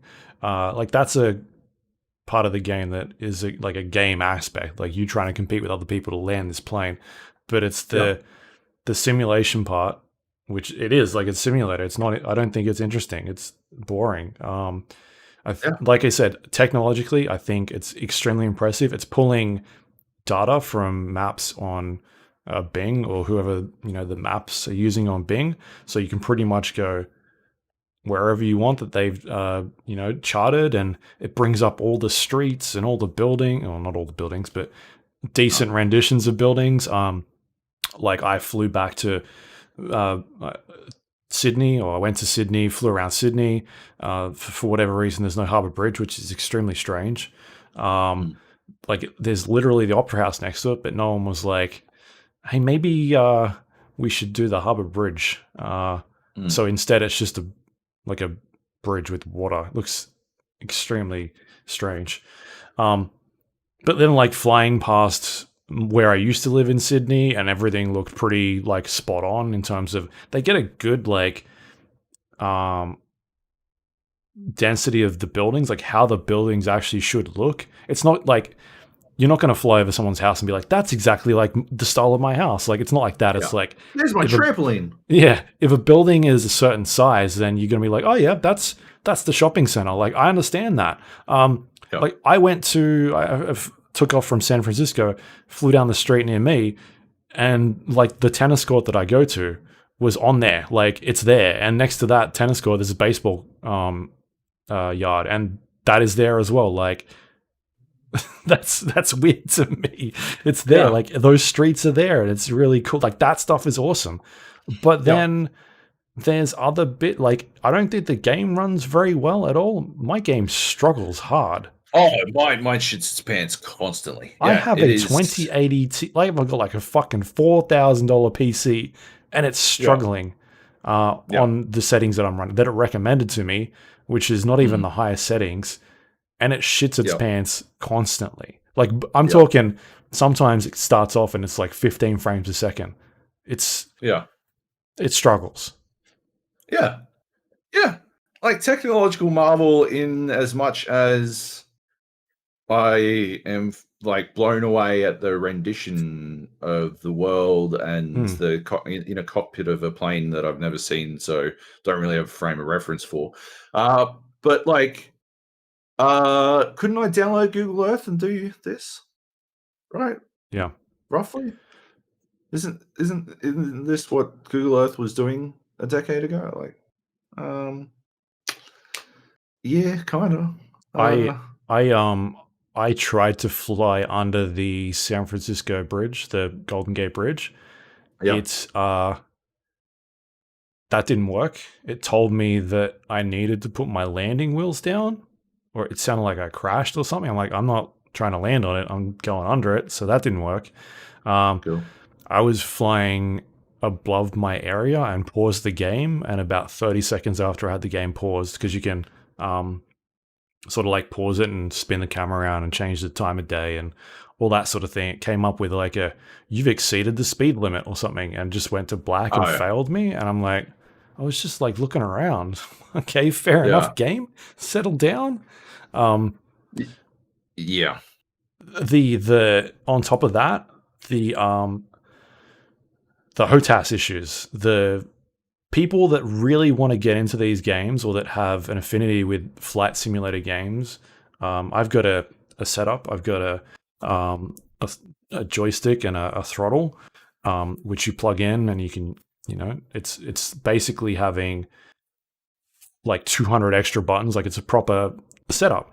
For whatever reason, there's only certain configurations that they've set up in this game to be compatible. My really expensive setup is not compatible with this game at this point, but the one that I've got, the company was bought out by Logitech, and they just changed like the brand name of it, like from a 55 to a 56. The only difference is the color is blue because it's Logitech. That one is compatible in the game. And so if you've got that set up, you just plug it in, it brings up a default profile, it loads in all the buttons, your button mappings there. In the game, you can click on your mappings button, it'll show you your layout and what buttons to press to do certain things. But with mine, like, it's not compatible. So you've got all these people on the forums and on the like Reddit pages being like, it's literally the same fucking joystick. This just feels like Microsoft and Logitech going like, we're not going to support that one because fuck it. We want people to buy the new one, which is literally the same. It's the same thing. It's just a different color. On top of that, in order to customize your controls, it's not like I can grab the that setting and be like, oh, I'll apply that to my configuration. No, you have to actually go in and manually input all these buttons. There are hundreds of buttons in this game that you'd need to go in and manually configure if you've got a setup like that, which takes time. And that's something that that community like gets around. That's something they enjoy doing. But the problem, you look at other flight simulator games that we've talked about in the past, like Elite Dangerous comes to mind. Or what I play, Elite Dangerous is one I played recently. And with that game, people have custom profiles, and you download those profiles, you chuck them into your software that you've got for your setup, or you load them into the game, and then all of a sudden, all of those buttons are set up. You can print out like configuration sheets that show you what buttons you need to press. Fucking hell, I've got something here somewhere, which I can show you. Like shit like that, where it like tells you like this is the buttons you've got. And so that sort of stuff, like people spend a lot of time doing that. You can't do that on the Microsoft Store version of Microsoft Flight Simulator 2020 because Windows 10 blocks you from making changes to your apps folder. And so you can't even go in and edit configurations or like paste a XML file that somebody else has created to be like, hey, I want to use this. They just flat out block you unless you're like a systems engineer like me who has done fucking 10 years of working in sysadmin, who knows how to sort of go in there and make changes to security settings to get around all that sort of stuff. For your average person, they're going to be like, oh, I got an error. I can't change that. Like, what do I do? And you can't. Like, it's extremely hard. And if you do it wrong, you can fuck up a bunch of your permissions and just screw up everything that you're doing. And so for somebody that wants to jump in there and plug their $400 joystick and throttle in there, they can't use it because they've been locked behind this shitty setup. And there's just not an easy way for you to import or export any of these settings. And that's something that is in a lot of flight simulator games that people really get behind. And I think at the end of the day, the reason why this game has reviewed so highly is you have critics that are not familiar with flight simulator games. I saw a lot of Australian critics that got sent setups for this game. Obviously, they were compatible, but like hundreds of dollars worth of equipment to play this game. I feel like they just haven't played a lot of flight simulators before. And so they jump in and they're like, oh, this is amazing. Like, look at all the stuff you can do. And at the end of the day, it's the analogy that I like to think of is like, imagine you got and I'm not saying those critics are wrong, but imagine you got somebody who reviews cars to come in and review a truck, right? And the people and they've never reviewed a truck before. Like they might know stuff about engines and things like that, but they're not the same audiences, right? And so you've got someone coming in that is not understanding what it is that they're being shown, and they're just like, fuck, this truck's pretty cool. Like it's got like a bed in the back and the seat goes up and down and like it's really springy and comfortable. But then somebody that actually wants to buy the truck is like, yeah, but it's missing all this other stuff. Like, what is the reason why all this is in here? And it's also being done better on this other truck that I bought. Like, this is crazy. And it doesn't run as good either. Every once in a while, it just stalls. That's what it feels like to me. You've got all these people that have reviewed a game that haven't played these types of games before. It reminds me of Half-Life Alyx. No, but you're wrong about that. Get the fuck out of here. I am right about it. I am right about Half-Life Alyx. No, it reminds me of Half-Life Alyx in that I 100% see why people are fucking wowed. I understand 100% why people are fucking blown away by that experience. But I think it's very difficult to separate that that awe-inspiring experience of having never done those kinds of things before. Yeah. With the actual game itself. And on so many levels, I can't criticize the concept of reviewing the experience. I don't think they're wrong to have written these glowing reviews of the experience. Yeah. But I do not think those are the reviews that over time will reflect the actual quality how people feel of the game. I mean, you look at the Steam reviews, because I've been following them, obviously, because I'm trying to get all my stuff to work. It's a mixed review on Steam at the moment with 4,000 reviews. I've been following threads on Reddit of people trying to figure out how to get certain setups to work that are not compatible. It's obviously a lot easier if you're playing on Steam to get your configuration. Yeah, it would be. Yeah. The thread that I'm following has people from Steam that are helping people in the Microsoft Store, and they're sending files backwards and forwards because the people in the Microsoft Store can't get this stuff to work. Yeah. And because they can't, you literally can't open the configuration file for other joysticks to see what setup they've got. So they had to get someone from the Steam side to send them the file so they could open it and see what was in it, to be like, oh, maybe I'll create something that's similar to that. Like, I can just read the text file and then hit the buttons on my screen. Like, that is just such a massive oversight for a community that is so invested in these types of games that go all out. They spend hundreds and hundreds of dollars to try and play these games with ridiculous hardware. And it just doesn't make any sense. Like, I think the feeling of jumping into a game like Elite Dangerous and taking off from a space station and fucking setting your hyperdrive up and grabbing that throttle and shifting it forward and the thing goes in a hyperspace, like, that feels awesome, man. Like, doing that sort of stuff and flying between stars and getting into dogfights, like, it's just a better experience, I think, that a lot of people. The other thing is that, like, you know, like, I want to be fucking upfront that I'm clearly not the target audience. I think I've made it pretty fucking clear already, but I'm not the target audience for a flight simulator game.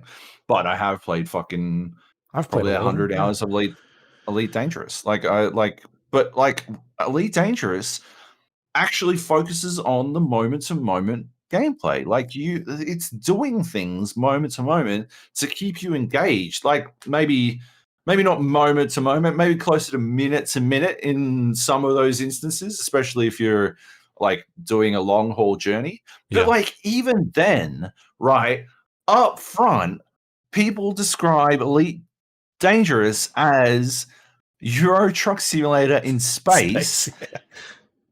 And it's because people will like, what do you do? I just transport goods. And there's other people who like they're pirates, or like they do mining. Yeah, exactly. And people are like, but if you're in the mood for it, it's unbelievable. But it's also doing all that shit. Like, it is doing that Euro Truck Simulator shit. It is doing that. Like, there is a progression. There is a reward for doing that stuff, and it's not just a score or a leaderboard. It is like, oh yeah, my job is to fucking, like, I haul shit.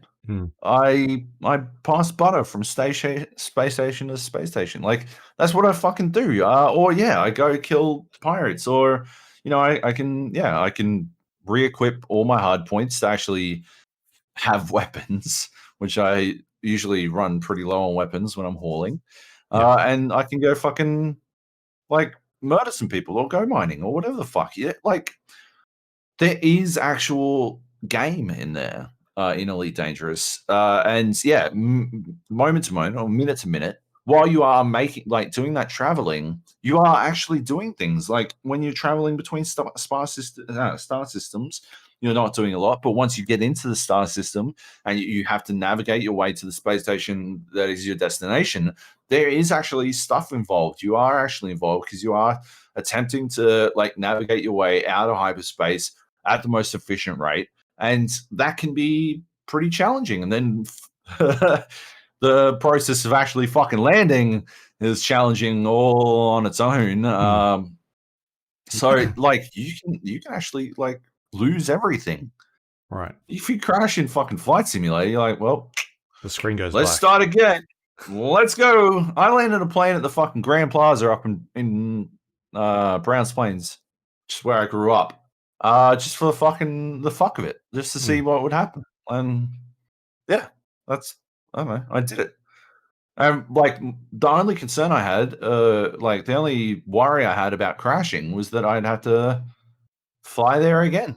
It would take a second, a couple of seconds to fly back there again, or whatever. Probably a couple of minutes. But that was the only concern. I wasn't worried about losing this plane or anything. There's no stakes. There's stakes involved in Elite Dangerous, and I think I need stakes for me to be engaged. So I guess that is my problem. That's why I'd never review.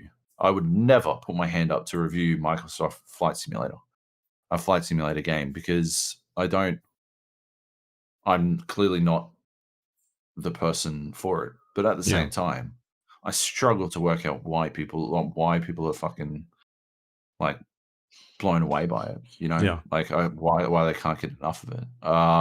Why? Yeah. Outside of what we already talked about, the idea that they are blown away, they are enamored with the technology of it. Yeah. Which, like I said, I understand. I do understand that. I just, think you should try to separate yourself from it. I'm not saying those people that have reviewed their experiences are wrong. I just no, exactly, yeah. Like I said, with the car and someone that reviews cars and then reviewing trucks, I just feel like they don't have that experience to be like, well, yeah, that's good. To inform an actual review. In my opinion, a lot of the reviews I've read are people's personal experiences. Like, they're not criticisms, as far as I'm concerned. Yeah. You know what I mean? Yeah. There's things in there that are really cool, like being able to move around certain windows and change the time of day and have live traffic from actual aircraft that are in there. There's a lot of tinkering with the actual simulation side. It's just I don't know, man. I grew up playing a lot of those simulator games. From the Microsoft Flight Simulators to space sims, and the list goes on.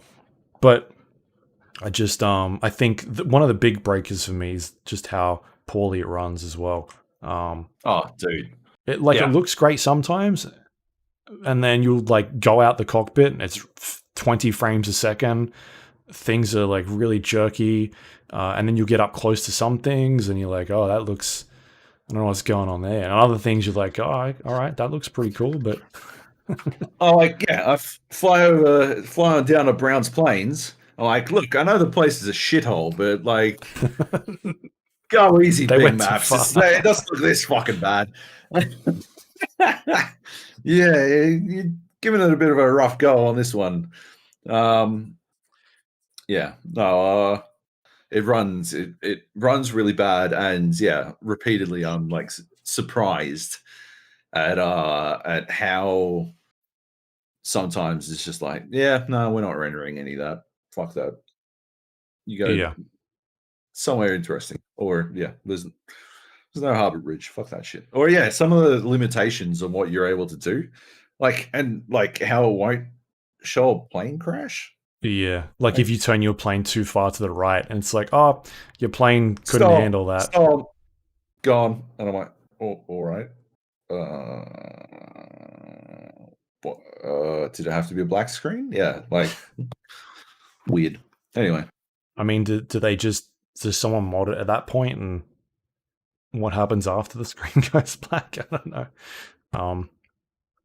Anyway, I just feel like that it's being blown out of proportion. I think you got to get a lot of people that jump into this now and be like, "Oh, is this it?" I'm glad it's a Game Pass game because a lot of people get to experience it, and I think that's why you're seeing a lot of mixed reactions on the on websites and community boards because people are very disappointed to it. I've seen like things where stuff was available in early access or in the beta that has been taken out of the game now that doesn't work, and like certain configurations that worked, like actual joysticks and throttles that worked in the previous game that aren't showing up now and working. And I've had crashes where if I unplug my USB while I'm in the menu trying to fuck around with my settings, like the game just crashes. That's just not me. That's something that seems to be affecting everybody. It's in the fucking bug list. Just weird things that it just felt like it needed more time. Especially the performance issues. I just think it needed more time to cook. There's no reason why I have a very high-end PC that should be running like this. That is, I think the recommended spec or the ideal spec was a 2020. That's bonkers. That's one of the second best GPUs you can get at the moment. Given another month, that'll be different. But at this stage, I don't know. And just, I think I just need to spend more time with it as well, play around a bit more. I'm just not seeing what everybody else is at this point. I understand people are cooped up, nobody can travel at the moment, and wanting to go places is really cool and interesting. Just critically, I think it's making a lot of mistakes that have been done a lot better elsewhere. So that's just my feeling. But yeah, technically outstanding. And like I said, I'm not, I would listen to me in terms of what a Microsoft Flight Simulator is doing, to be honest. Yeah. But I know what I like, and I know what I don't like, and I don't like a 3-hour download with a fucking SPA track that takes over my entire fucking computer to download 90 fucking gigabytes. It's fucking ridiculous. Also, when you said 2020? 2080. Yeah, right. I said 2020. You're right. It's 2080. It was like my brain interrupted or something. Like, no, he didn't. It's because of the date, 2020 date. Yeah. I meant 2080 date, which is the 2080 Ti at the moment is currently the highest sort of thing that you can get without buying a supercomputer GPU. Yes. Anyway. Right. I think we'll probably talk about that more next week if I keep playing it, because I'm sure I'll jump. Did you show your wife any of it? Like, did she say anything? No. No.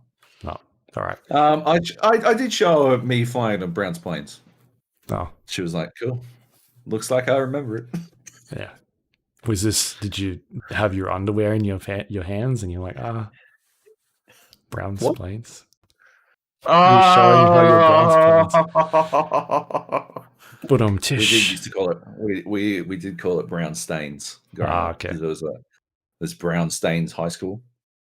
And that's what the people come for, the poop jokes. That's what we got to give them. That's why they subscribe to the Patreon. Anyway, gotta have it. Should we do some news? Let's do the news. We got some juicy stuff going on here.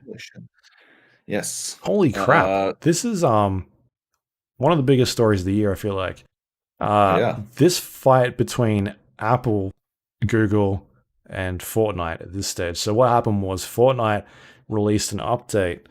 Epic released an update to Fortnite that added in another way to make purchases within the game on the mobile stores. Typically, you've got to use in-app purchases to buy their currency, their V-Bucks. And what this did was circumvent the in-app purchases and allow you to do direct payments directly to Epic. In doing so, made the transactions also cheaper. Really soon after this update dropped, Apple removed the game Fortnite, the biggest game in the world, from the App Store. This happened really quickly. Within a couple of hours, Epic then released a statement saying that they've filed legal papers against Apple. They released some marketing material, free Fortnite, with like parody videos of like marketing that Apple had released back in the day. I don't know if you saw this one, but it was like when they released like Mac computers 20, 30 years ago, or not longer than that, 40 years ago, they were doing like a parody on like IBM being like, fuck the man type thing. Like, we're coming in with our new machine to stand up to the people type thing. We shouldn't have to bow to them. And then Fortnite did a parody of that ad, which was direct copy of what they're trying to do here. And so yeah, they've released a bunch of like free Fortnite stuff. They've openly talked about what's going on. And I guess the idea here is that when you make a purchase through the App Store for certain apps on Apple, Apple takes a 30% cut of the money, the transaction. So say, for instance, you're spending $10 buying something, 30% of that would go directly to Apple, and the rest of it would go to, whoever's bought it. On the normal case, but by having a direct transfer, Epic is now getting the entire cut of that. And Apple's not happy. They removed the game entirely, and Google shortly followed suit a couple hours later. But it seems like Epic's focus currently is on taking Apple down. Well, Apple sort of dragged the attention back to them by revoking. No, that's the other way around, right? Like, yeah. So they've revoked. Who's fucked up the developer accounts? Apple's doing this in. It's on the list here. This is happening in next week. Oh, right. Okay. So following this happened like 2 days ago, or over just the start of the week. Apple is now terminating developer accounts and development tools in iOS and Mac at the end of this month. This includes those apps used for Unreal Engine. This is pretty huge. This is a much bigger deal, right? Well, this is Apple dragging the attention back because, yeah. This is Apple being like, well, fuck you. You're not on our platform anymore. Yeah. Except, like, this is so far reaching, right? This is so far reaching because so many developers work using Macs. And this is going to dramatically impact their ability to develop. It's not just fucking. This doesn't just like impact Epic and Fortnite. This is like fucking so many people, and it's going to be a pretty fucking big deal. I mean, it's not going to take effect immediately. It's just terminating their ability to like provide complete support. But like, still, it's so fucking big. Yeah, it's a big deal. So Epic is filing like this is an antitrust thing. They're saying that like Apple is taking too much money, or like they're not doing enough and they're taking too much money. You look at what Epic done with Steam. Epic is very about like open platforms and going after that. They took on Steam and they've done a pretty good job. People were very upset when that whole thing happened, but at the end of the day, like, developers are getting more money. Epic doesn't take 20% cut. I think it's like really low. It's somewhere around about 15. 10%. It's 50. Didn't they drop it again recently? Today. I thought they dropped it again. I saw a chart and said 15, but yeah, maybe lower still. So Steam is very similar. If you're selling a game on Steam and you buy something, Steam takes a 30% cut. So Epic is trying to do the same sort of thing with these mobile services and saying that like, hey, we don't want to be like taking this massive, like we want to do cheaper sales for customers. And it's not just Epic that it affects. This affects most video games, which is the strange thing because Apple seems to be very selective of what they want to affect and what they don't. Like if I buy something on my phone using my Amazon account, Apple doesn't take 30% of like what I'm buying. Or if I Yeah. buy a movie ticket using my phone on my Alamo app or AMC app, like Apple's not taking or Google's not taking 30% kind of that. So Yeah. why are game developers getting charged 30%? It's yeah, it's going to be a really interesting battle. Yeah, it is a tricky one because it's one of those ones where you're like, oh, I'm not trying to, I'm not losing my shit trying to back Epic on this one either. Because I mean, at the end of the day, they just want more money, right? Like it's their argument is, oh yeah, we deserve more money. What's the end result here? That Hmm. it's easier for developers to implement or to get more like. Okay, so the profit margin on in-app purchases is higher? Is that a fucking future that we all want? Yeah. Do we want profit margins on in-app purchases to be higher than they already are? I don't know. Isn't that a greater incentive to really fuck us to death with in-app purchases? I don't know. I'm not fucking crazy about it, to be I saw honest. I saw something that was floating around a couple of days ago in relation to um like it was like a movie subscription service, for instance, that sold like 3D films, right? Um Yep. it was something like, hey, I think it was through Oculus or Facebook. Um, like we got into a point where we're not making any more money because movie studios wanted 60%, and then the Yep. platform holders wanted 30%, and so that Right. leaves us with nothing. Like we're not making Yeah. any money, and that's kind of where this comes into it. You look at developers, like if you're a developer who's with a publisher, like that's exactly the same thing. Publishers are taking 60%, then your platform holder is taking 30%. Developers Yep. left with 10% to try and make these games. It's nuts. Like that is separate to this situation though, isn't it? Yeah, it is. Right, But because this is about in-app. This is all in-app purchases. This is Epic attempting to circumvent the in-app purchase system on Android and on iOS, hmm, and obviously retaliatory strikes from both Google and Apple. Right? I think you can't alter your expectations. The entire marketplace takes 30%. EB Games takes 30%. PlayStation Store takes 30%. Xbox Store takes 30%, Steam takes 30%, iOS takes 30%. They all take the 30%, yeah. right? So I do not think that it's fair to, well, I mean, But fair. I think they're trying to change I, that. that- like Epic's trying to change it because they have enough money to blast past it, Yeah. right? They've got enough money that they can do whatever the fuck they want now. They're just trying like this is bully tactics. I do not think that like this is not altruism from Epic. I think this is capitalist bullying that they can get away with because they're the biggest fish, Hmm. right? Or one of the biggest fish.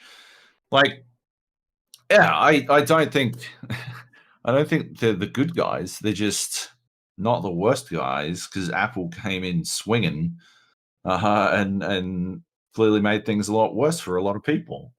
It's such a complicated situation. Hmm. But like at the end of the day, I honestly wonder who, yeah, like Yeah. Who's going to cui budge bono, first? who benefits most, and I it's certainly not consumers. I think Yeah. I don't think consumers come out ahead on this. Like backing one or the other is there's no pro consumer move here. There's just who's going to fuck us harder, Right. uh, and we don't know yet. What happens next week when they switch this off? If they switch this off, that's what they're threatening. Hmm. Well, Yeah, they've pulled it from the store. That's the end of it. But the next update for Fortnite, and then the Apple users or Google users don't get updated. They've got in-app yeah, purchases that they've spent money on previously, they don't get refunds on that. The game just stops working. Yeah.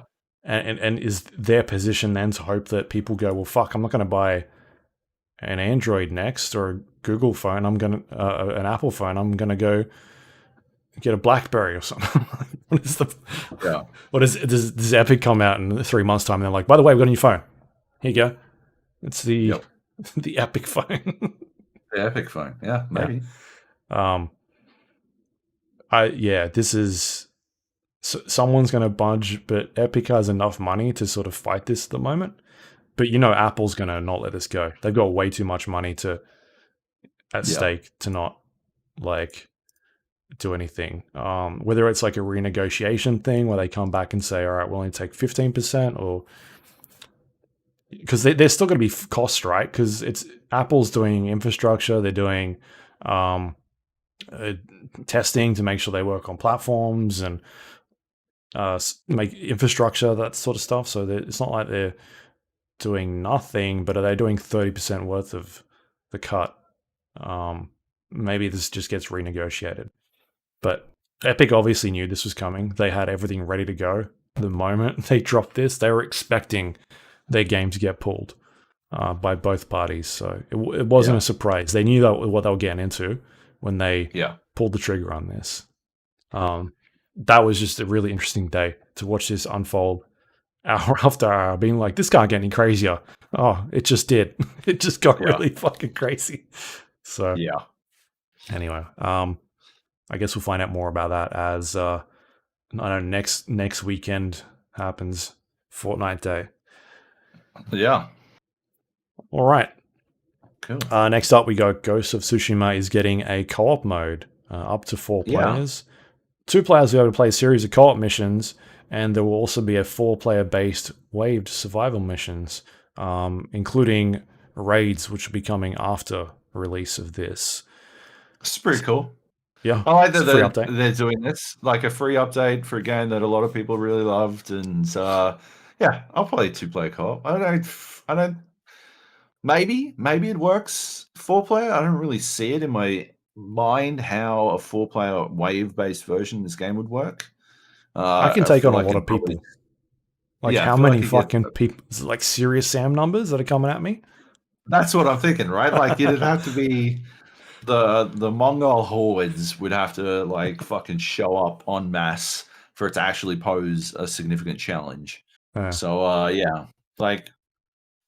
but 2-player co-op, I think that'd be pretty. I think there's some juice in that in terms of hilarity, especially if you're trying to stealth some shit up and one person fucks up. I think that would be pretty funny. I think it's a pretty good one. Like, good on them. Very keen to see how it plays out. Yeah. I watched that trailer. I think the trailer did a bad job of showing what it was they were trying to do. It wasn't until I read the press release I was like, oh, okay. It just didn't really. It was the kind of thing where I watched it and was like, I don't get it. Like, what's happening? But anyway, yeah, that sounds cool. I'm interested to see what these co-op missions are, and how difficult they are, I guess, and what they kind of involve. Is it the sort of thing where you can just fucking walk into the middle of another town and just hit the button, like the come at me button, and destroy people? So that could be interesting to see. So I guess we'll find out more on that one. Next up, we've got Call of Duty Black Ops Cold War. It's coming. What a fucking name. They're doing some name stuff, right? Like Call of Duty Modern Warfare Warzone. Remember that? Yep. They've sort of dropped that now. It's now just Call of Duty Warzone, but Call of Duty Black Ops Cold War Warzone, is that what they end up calling it at some stage? Call of Duty presents, brought to you by PlayStation 4, a Cold War experience, Black Ops, Cold War Zone. I love it. Yeah. Brought to you by Mountain Dew. The title that I wanted to see was Call of Duty Black Ops Cold War to be revealed in Call of Duty Modern Warfare Warzone. Yes. Yeah. Anyway, yes. So this is being revealed next week in Warzone. They've been doing this big ARG for a couple of weeks now. Oh, well, actually, they've probably been doing it for a couple of months now. But I think the actual media and influencers and content creators getting sent these ARG kits, which people were getting set projectors that they'd have to put little slides in, and it would give you a series of little pictures and numbers, and everybody got different batches of them, so they had to all work together to sort things out. And they had there was a website running the last couple of days that had some Russian propaganda videos showing and US videos that were playing up until this morning when this officially got announced. A couple of players in Warzone have found a key code or used one of the key codes from this ARG to open up a bunker, which was previously not accessible. Inside the bunker is a giant missile that, I don't know. Any thoughts on what that's going to do? Maybe blow the map up? I don't know. Do you need a fucking missile to blow up a spot where you're already at? What I think is going to happen is, do you remember when they started doing these bunkers thing? I think this bunker thing has been a build up to this reveal the entire time, right? How? The bunkers are teasing the next game, and right, and that's what's going to end Call of Duty Warzone in this current modern warfare scene, the setting that's in. There was a point where the bunkers started opening and there was mini nukes sitting on desks, and I'm wondering if they were initially going to reveal this game a while back, and that was the plan, but something happened, and we had all the COVID stuff, and games announcements got pushed back, and so they had to sort of scramble a little bit, and this missile is technically what the mini nuke thing was going to be. But I think what's going to happen is Call of Duty Black Ops Cold War, whenever that comes out, is going to be, they're going to have another Warzone mode or another Battle Royale mode. It's going to be free, but they're going to drop a bomb on this map, and then Warzone turns into Black Ops. So here's something that's a bit of a fucking exclusive, eh? Because I actually spoke to the creative team at Warzone. Tell me how I'm wrong. This morning. And so if you you'll be able to read the full interview on Red Bull when it goes live, whenever the fuck that is. I got to transcribe the fucking thing. Probably by the time this goes out, I should have it up by tomorrow. I don't have tonight direct on Patreon. That's how we do it. Right. Well, then after you'll have to wait a little bit. Lovely patrons, but it'll be up in time for everyone.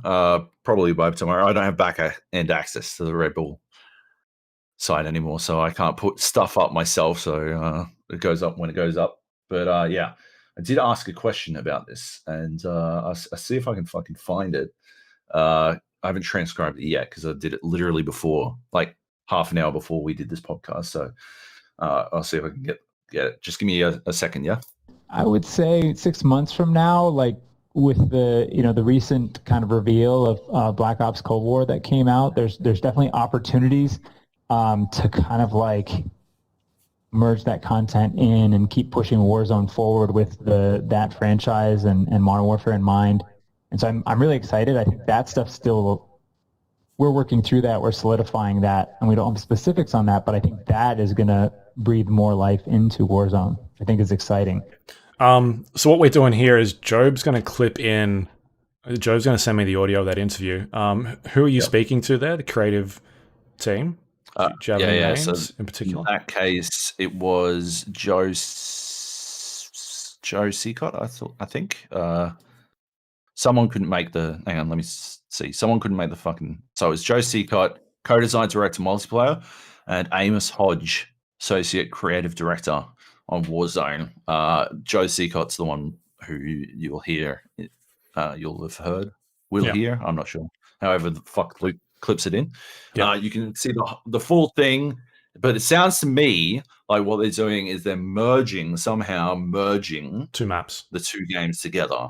They are not separating. So I do like I mean, I think the nuke idea. I think they will nuke Verdansk, and maybe what will result is a old school Verdansk, a Cold War version of Verdansk, for people to play on. And I don't know if it'll be 2 maps or 1 map merged together, full merge.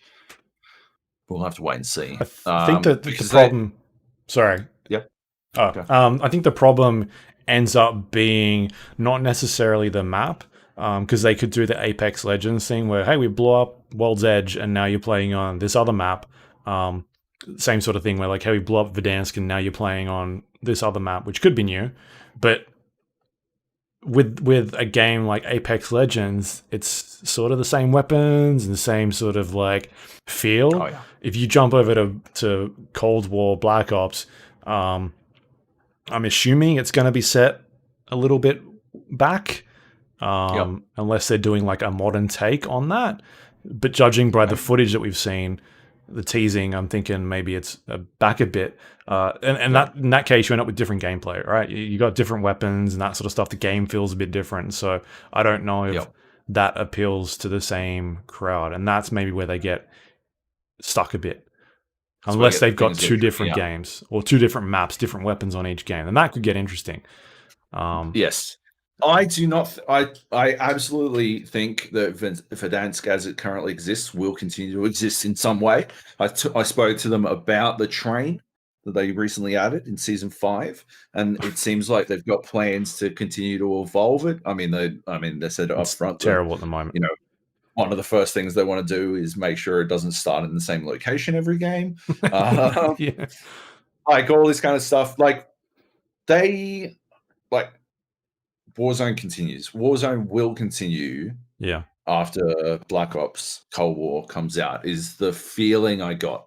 Even though personally, I wonder, I still like there's this conspiracy theory lingering at the back of my mind about its continued existence.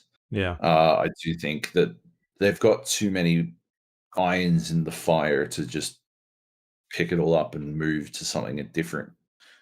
Out of nowhere. And I wonder if that is where things start to get tricky, right? Is because Warzone always felt like it was going to be a platform just because of what happened with like Blackout, because Blackout was so well done. And then they were like, well, we'll do a free-to-play edition. And you look at that and you're like, well, can they do a free-to-play, like a new one every year for another Call of Duty game? And so the idea there becomes like, well, how do we go to the next Call of Duty when that comes? So the tricky spot you end up getting in is that those games feel differently.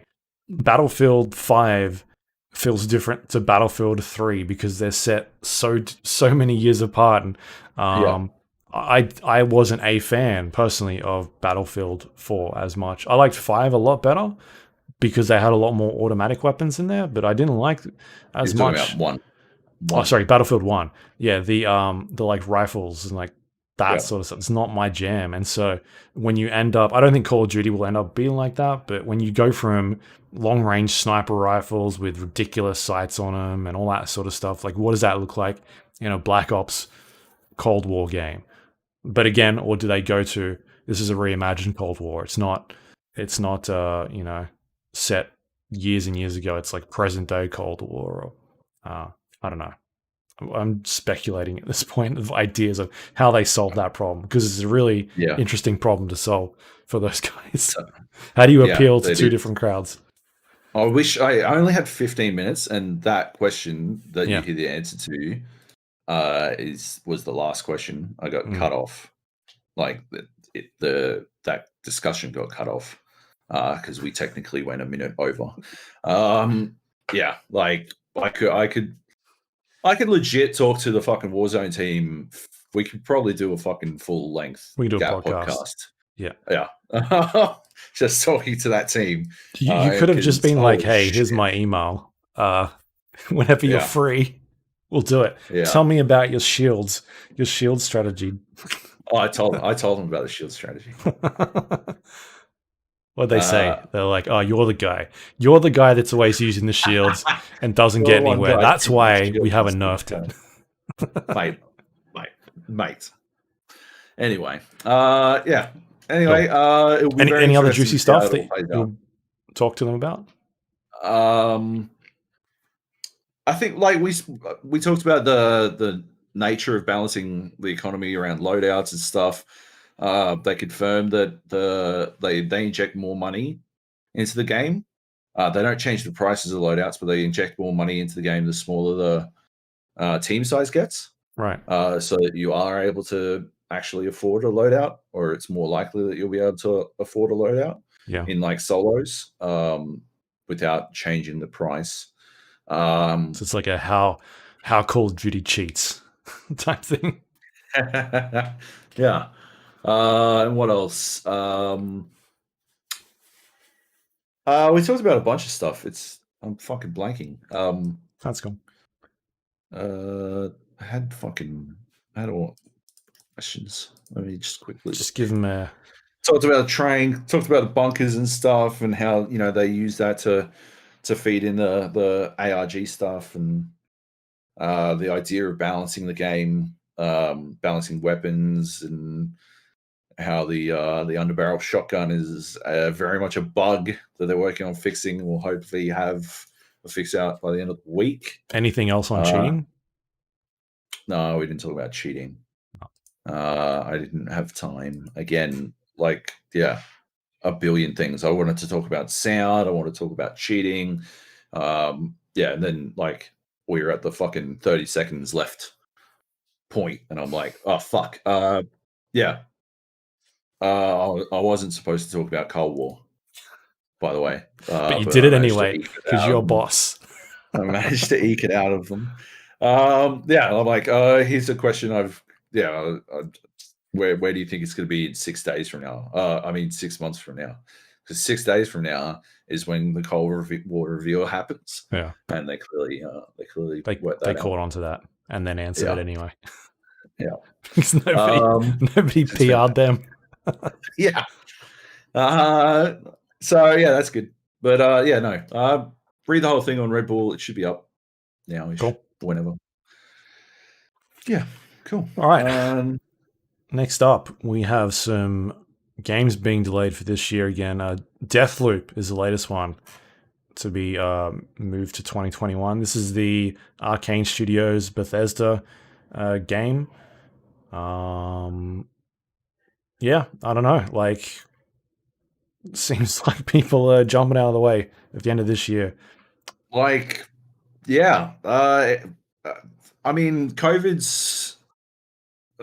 probably the best excuse anyone's ever had to dodge Cyberpunk. Yeah. I don't buy it because I feel like you're more productive at home. People aren't annoying you with dumb questions. You can just do everything so much easier. You don't have to drive to work to get, you're at work quicker. You're always at work. We might be anomalous. Hey, we might be semi-unique, but I 100% agree. Maybe they're now they've all got kids and stuff. Maybe we don't have to worry about it because we don't have kids, and so we don't have kids bugging us all the time. So it's a big loss for PlayStation. Hey, it's a big loss for PlayStation. This is a PlayStation exclusive. But it is a good thing in that we've seen before.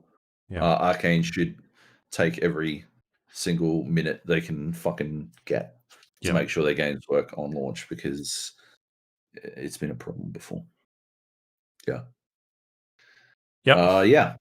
Cool. All right, next up we have another game. Oh no, we talked about it at a game last week which was delayed, Vampire the Masquerade Bloodlines 2.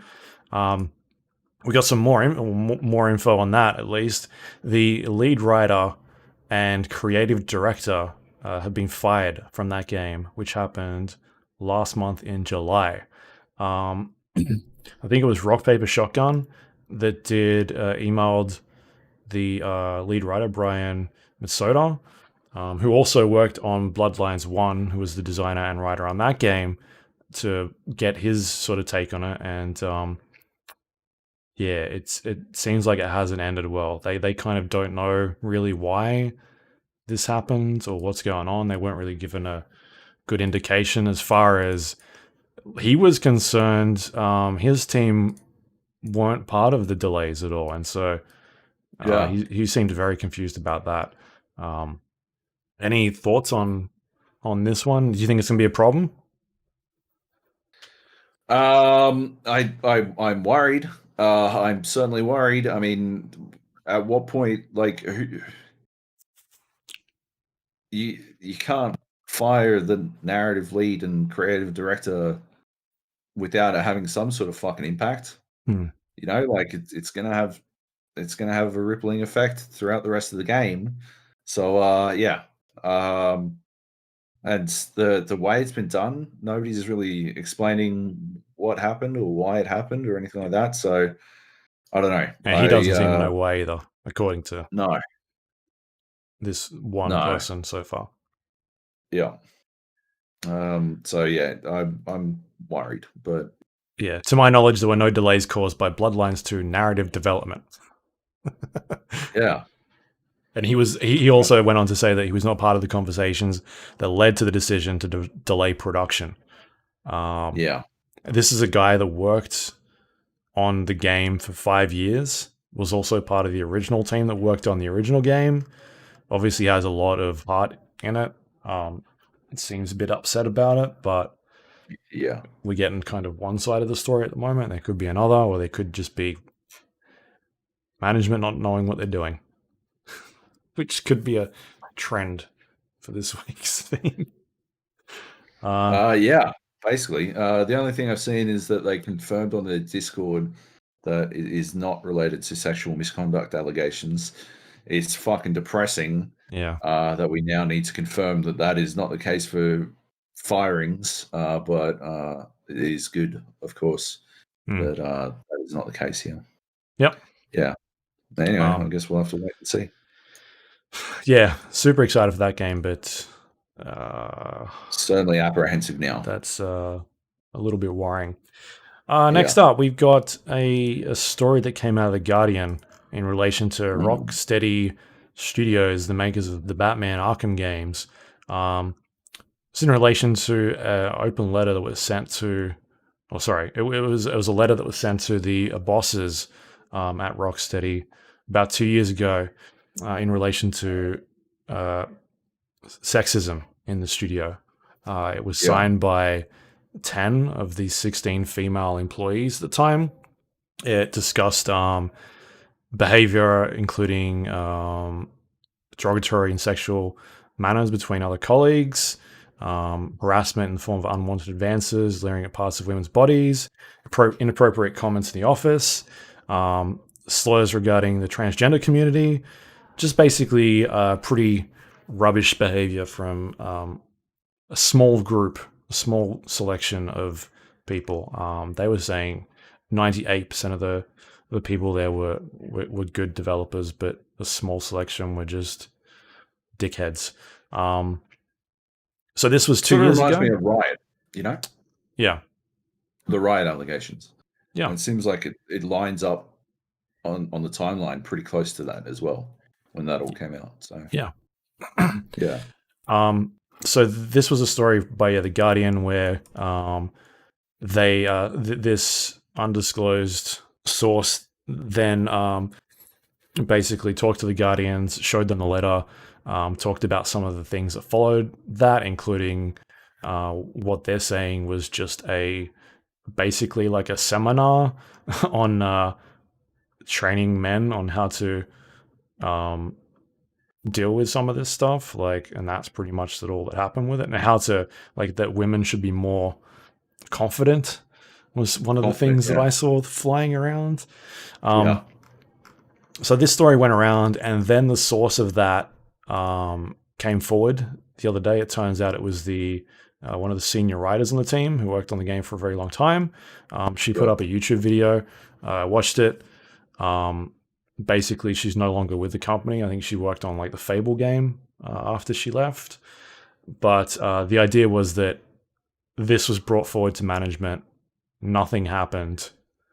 Nothing meaningful happened. These people are still there. Women are leaving that company because of this behavior. And also, she doesn't want to be credited on the game anymore. Like that, this is something that should be resolved. Remove my name from the credits. Yeah. I also saw her like retweeting other people that have been at that studio that have left, saying they had the same experiences, things like that. Rocksteady replied by posting an open letter from apparently one of the women that, or at least they're saying it's the women that originally wrote that letter to management. And they're saying that like this isn't a problem and we're kind of upset that this was made public and all this other garbage. I don't know. I don't buy it. It reads like a PR statement to me. It is fucking gross is what it is. I cannot believe that that's their response is like everything's good now. Holy shit. That's the tack you want to take on this is oh no. These anonymous people with this extremely careful wording have declared that everything's cool now. Yeah. Like, oh my god, I can't believe Suicide Squad the film, it wasn't the most toxic fucking place to work in terms of creating something around Suicide Squad. Holy shit. Yeah. This is fucking bananas. This is literally a line from this open letter from apparently 7 of the women that are still there. It says, where is it? I just lost it. This is like an indication of what they've done. Workshops to help build self-confidence within male-dominated industries. Yikes. What? What is that? Like, how is that the fucking response? Oh, yeah. Don't worry, honey. You're just not confident enough. Hey, and why do you smile more while you're at it? You fucking dipshits. What the fuck are you doing? Good Lord. Gross. Gross as shit. Anyway. So they're going to do the big Suicide Squad reveal this weekend, and I am fucking super sour on this game now. Like, it feels super gross. Yeah, I don't even know how I'm supposed to separate these things anymore. Right. I mean, you look at obviously the stuff that happened at Ubisoft, right? And that was obviously bad. Yeah. But it looks like they've taken the steps to try and fix those problems. Like they've gutted out, gutted's maybe a wrong word to use. I don't actually know. But they've let go of people that were involved in a lot of this allegations that came forward. Creative director of Assassin's Creed, who was taken off the project, isn't with that studio anymore. He's gone since then. They got rid of executives. A really big executive who was making a lot of decisions over there is gone. Like, that's the moves that you make. You want to rectify this stuff. Not like, if there's a problem, you get rid of the problem. You don't say, oh, we're holding fucking seminars for, how to deal with women's confidence and shit like that. Yeah. Like, if there's a problem where men or people are treating other people badly, you deal with that. You get rid of them. Like, that shouldn't be happening in the first place. Fuck those people. Yeah, it's insane that their response is to release an open letter to be like, oh, actually, here's a statement that reads like horseshit. I don't know. I don't buy it. But at the same time, if this was made up, surely this would fucking come out really quickly. How hard would it be to verify that this is not real? And that seems like a dumb move. So at the same time, I don't actually know what's going on here. Were weird threats made? Because this woman was let go of her job as well. When she made these allegations, wrote this open letter, she didn't leave. She was made redundant. Like, her services weren't needed anymore all of a sudden. Yeah. it's a shit situation. And so I'm in the same, man. I want to see, like, I would like to see people when this game comes out make this like a note, have a fucking footer on there. Something about like how the management, it's obviously, again, not the development team. The development team worked very hard on this game, but the problem comes at the top of the chain where they haven't made the right decisions to fix these issues. So just keep that in mind when this rolls around next week and we're praising what they've shown. Do you think that the women who wrote that open letter anonymously, do you think they had a bomb inserted into their neck? Right. Some Saw style stuff. Oh, isn't that the fucking Suicide Squad thing? They've got like a bomb in their neck or some shit. Yeah. Yeah. Anyway. Shit's gross. Yeah. Let's move on. Speaking of gross shit. Yeah. You put this in here. Facebook account is now required to use Oculus hardware. Going 2023 is the cutoff date. Yep. Right. Fuck Oculus. I mean, who could have seen this coming? Oh my lord, I'm so shocked. But still, fuck Oculus. This is fucking ridiculous. I'm sort of okay with it because I have a Facebook account. Of course you are. Of course you are. Of course you're okay with it. You fucking Facebook shill. I mean, fucking big Facebook shill. That's what you are. What I don't understand is that you need an Oculus account at the moment to use it. They're just shifting it across to a Facebook account. So I can understand people that don't want to use a Facebook account, but I log in with an Oculus account at the moment. They're a Facebook company. In my mind, it's no different at this stage. So I don't know. I'm just not fussed. You bought into the Facebook ecosystem. All right. And they were already doing exclusive walled garden shit. And it's weird that you were like, oh yeah, well, you know, Epic's trying to defend and blah blah blah blah blah, and then now you're like defending Facebook. Like, pick a fucking side. Yeah, pick a side, Luke. You're ridiculous. I will pick a side anyway. when Valve decides to release a fucking cheaper VR kit. You pay a little bit more, and what you get is significantly better and more than double. Not locked into horseshit. More than triple. Yeah. What's significantly better? So what do you want? It's better. Anyway, that is it. I'm wondering. Sorry, I'm just wondering if this doesn't even go through because I feel like what happens at a point where you originally bought this thing and that wasn't a part of the agreement. Like, does a lawyer go through this at some stage and says like, no, this can't happen? Like, you still need people to be able to use this. Fuck you. That'd be good. The alternative is they stop supporting it in 2023, which could be their other plan when they've got the next thing out. There's ways for them to force this. All right. Yeah. What were we going to say? Cool. I have to do a shit, so we have to wrap this fucking podcast up. Let's go. Do we have any questions? No, we don't have any questions, which is disappointing, but on the flip side, I'm fucking... You're peaking. Yes. Happy. Yeah. Peaking. You can find us on iTunes, Android, Windows Store, Spotify, YouTube, all the places you get your podcasts from. Please rate and review the show if you have a moment. It helps other people find it. If you would like to send us questions, you can email us to gapodcast@gmail.com. You can also find us on social media, facebook.com/GAPodcast, twitter.com/GAPodcast.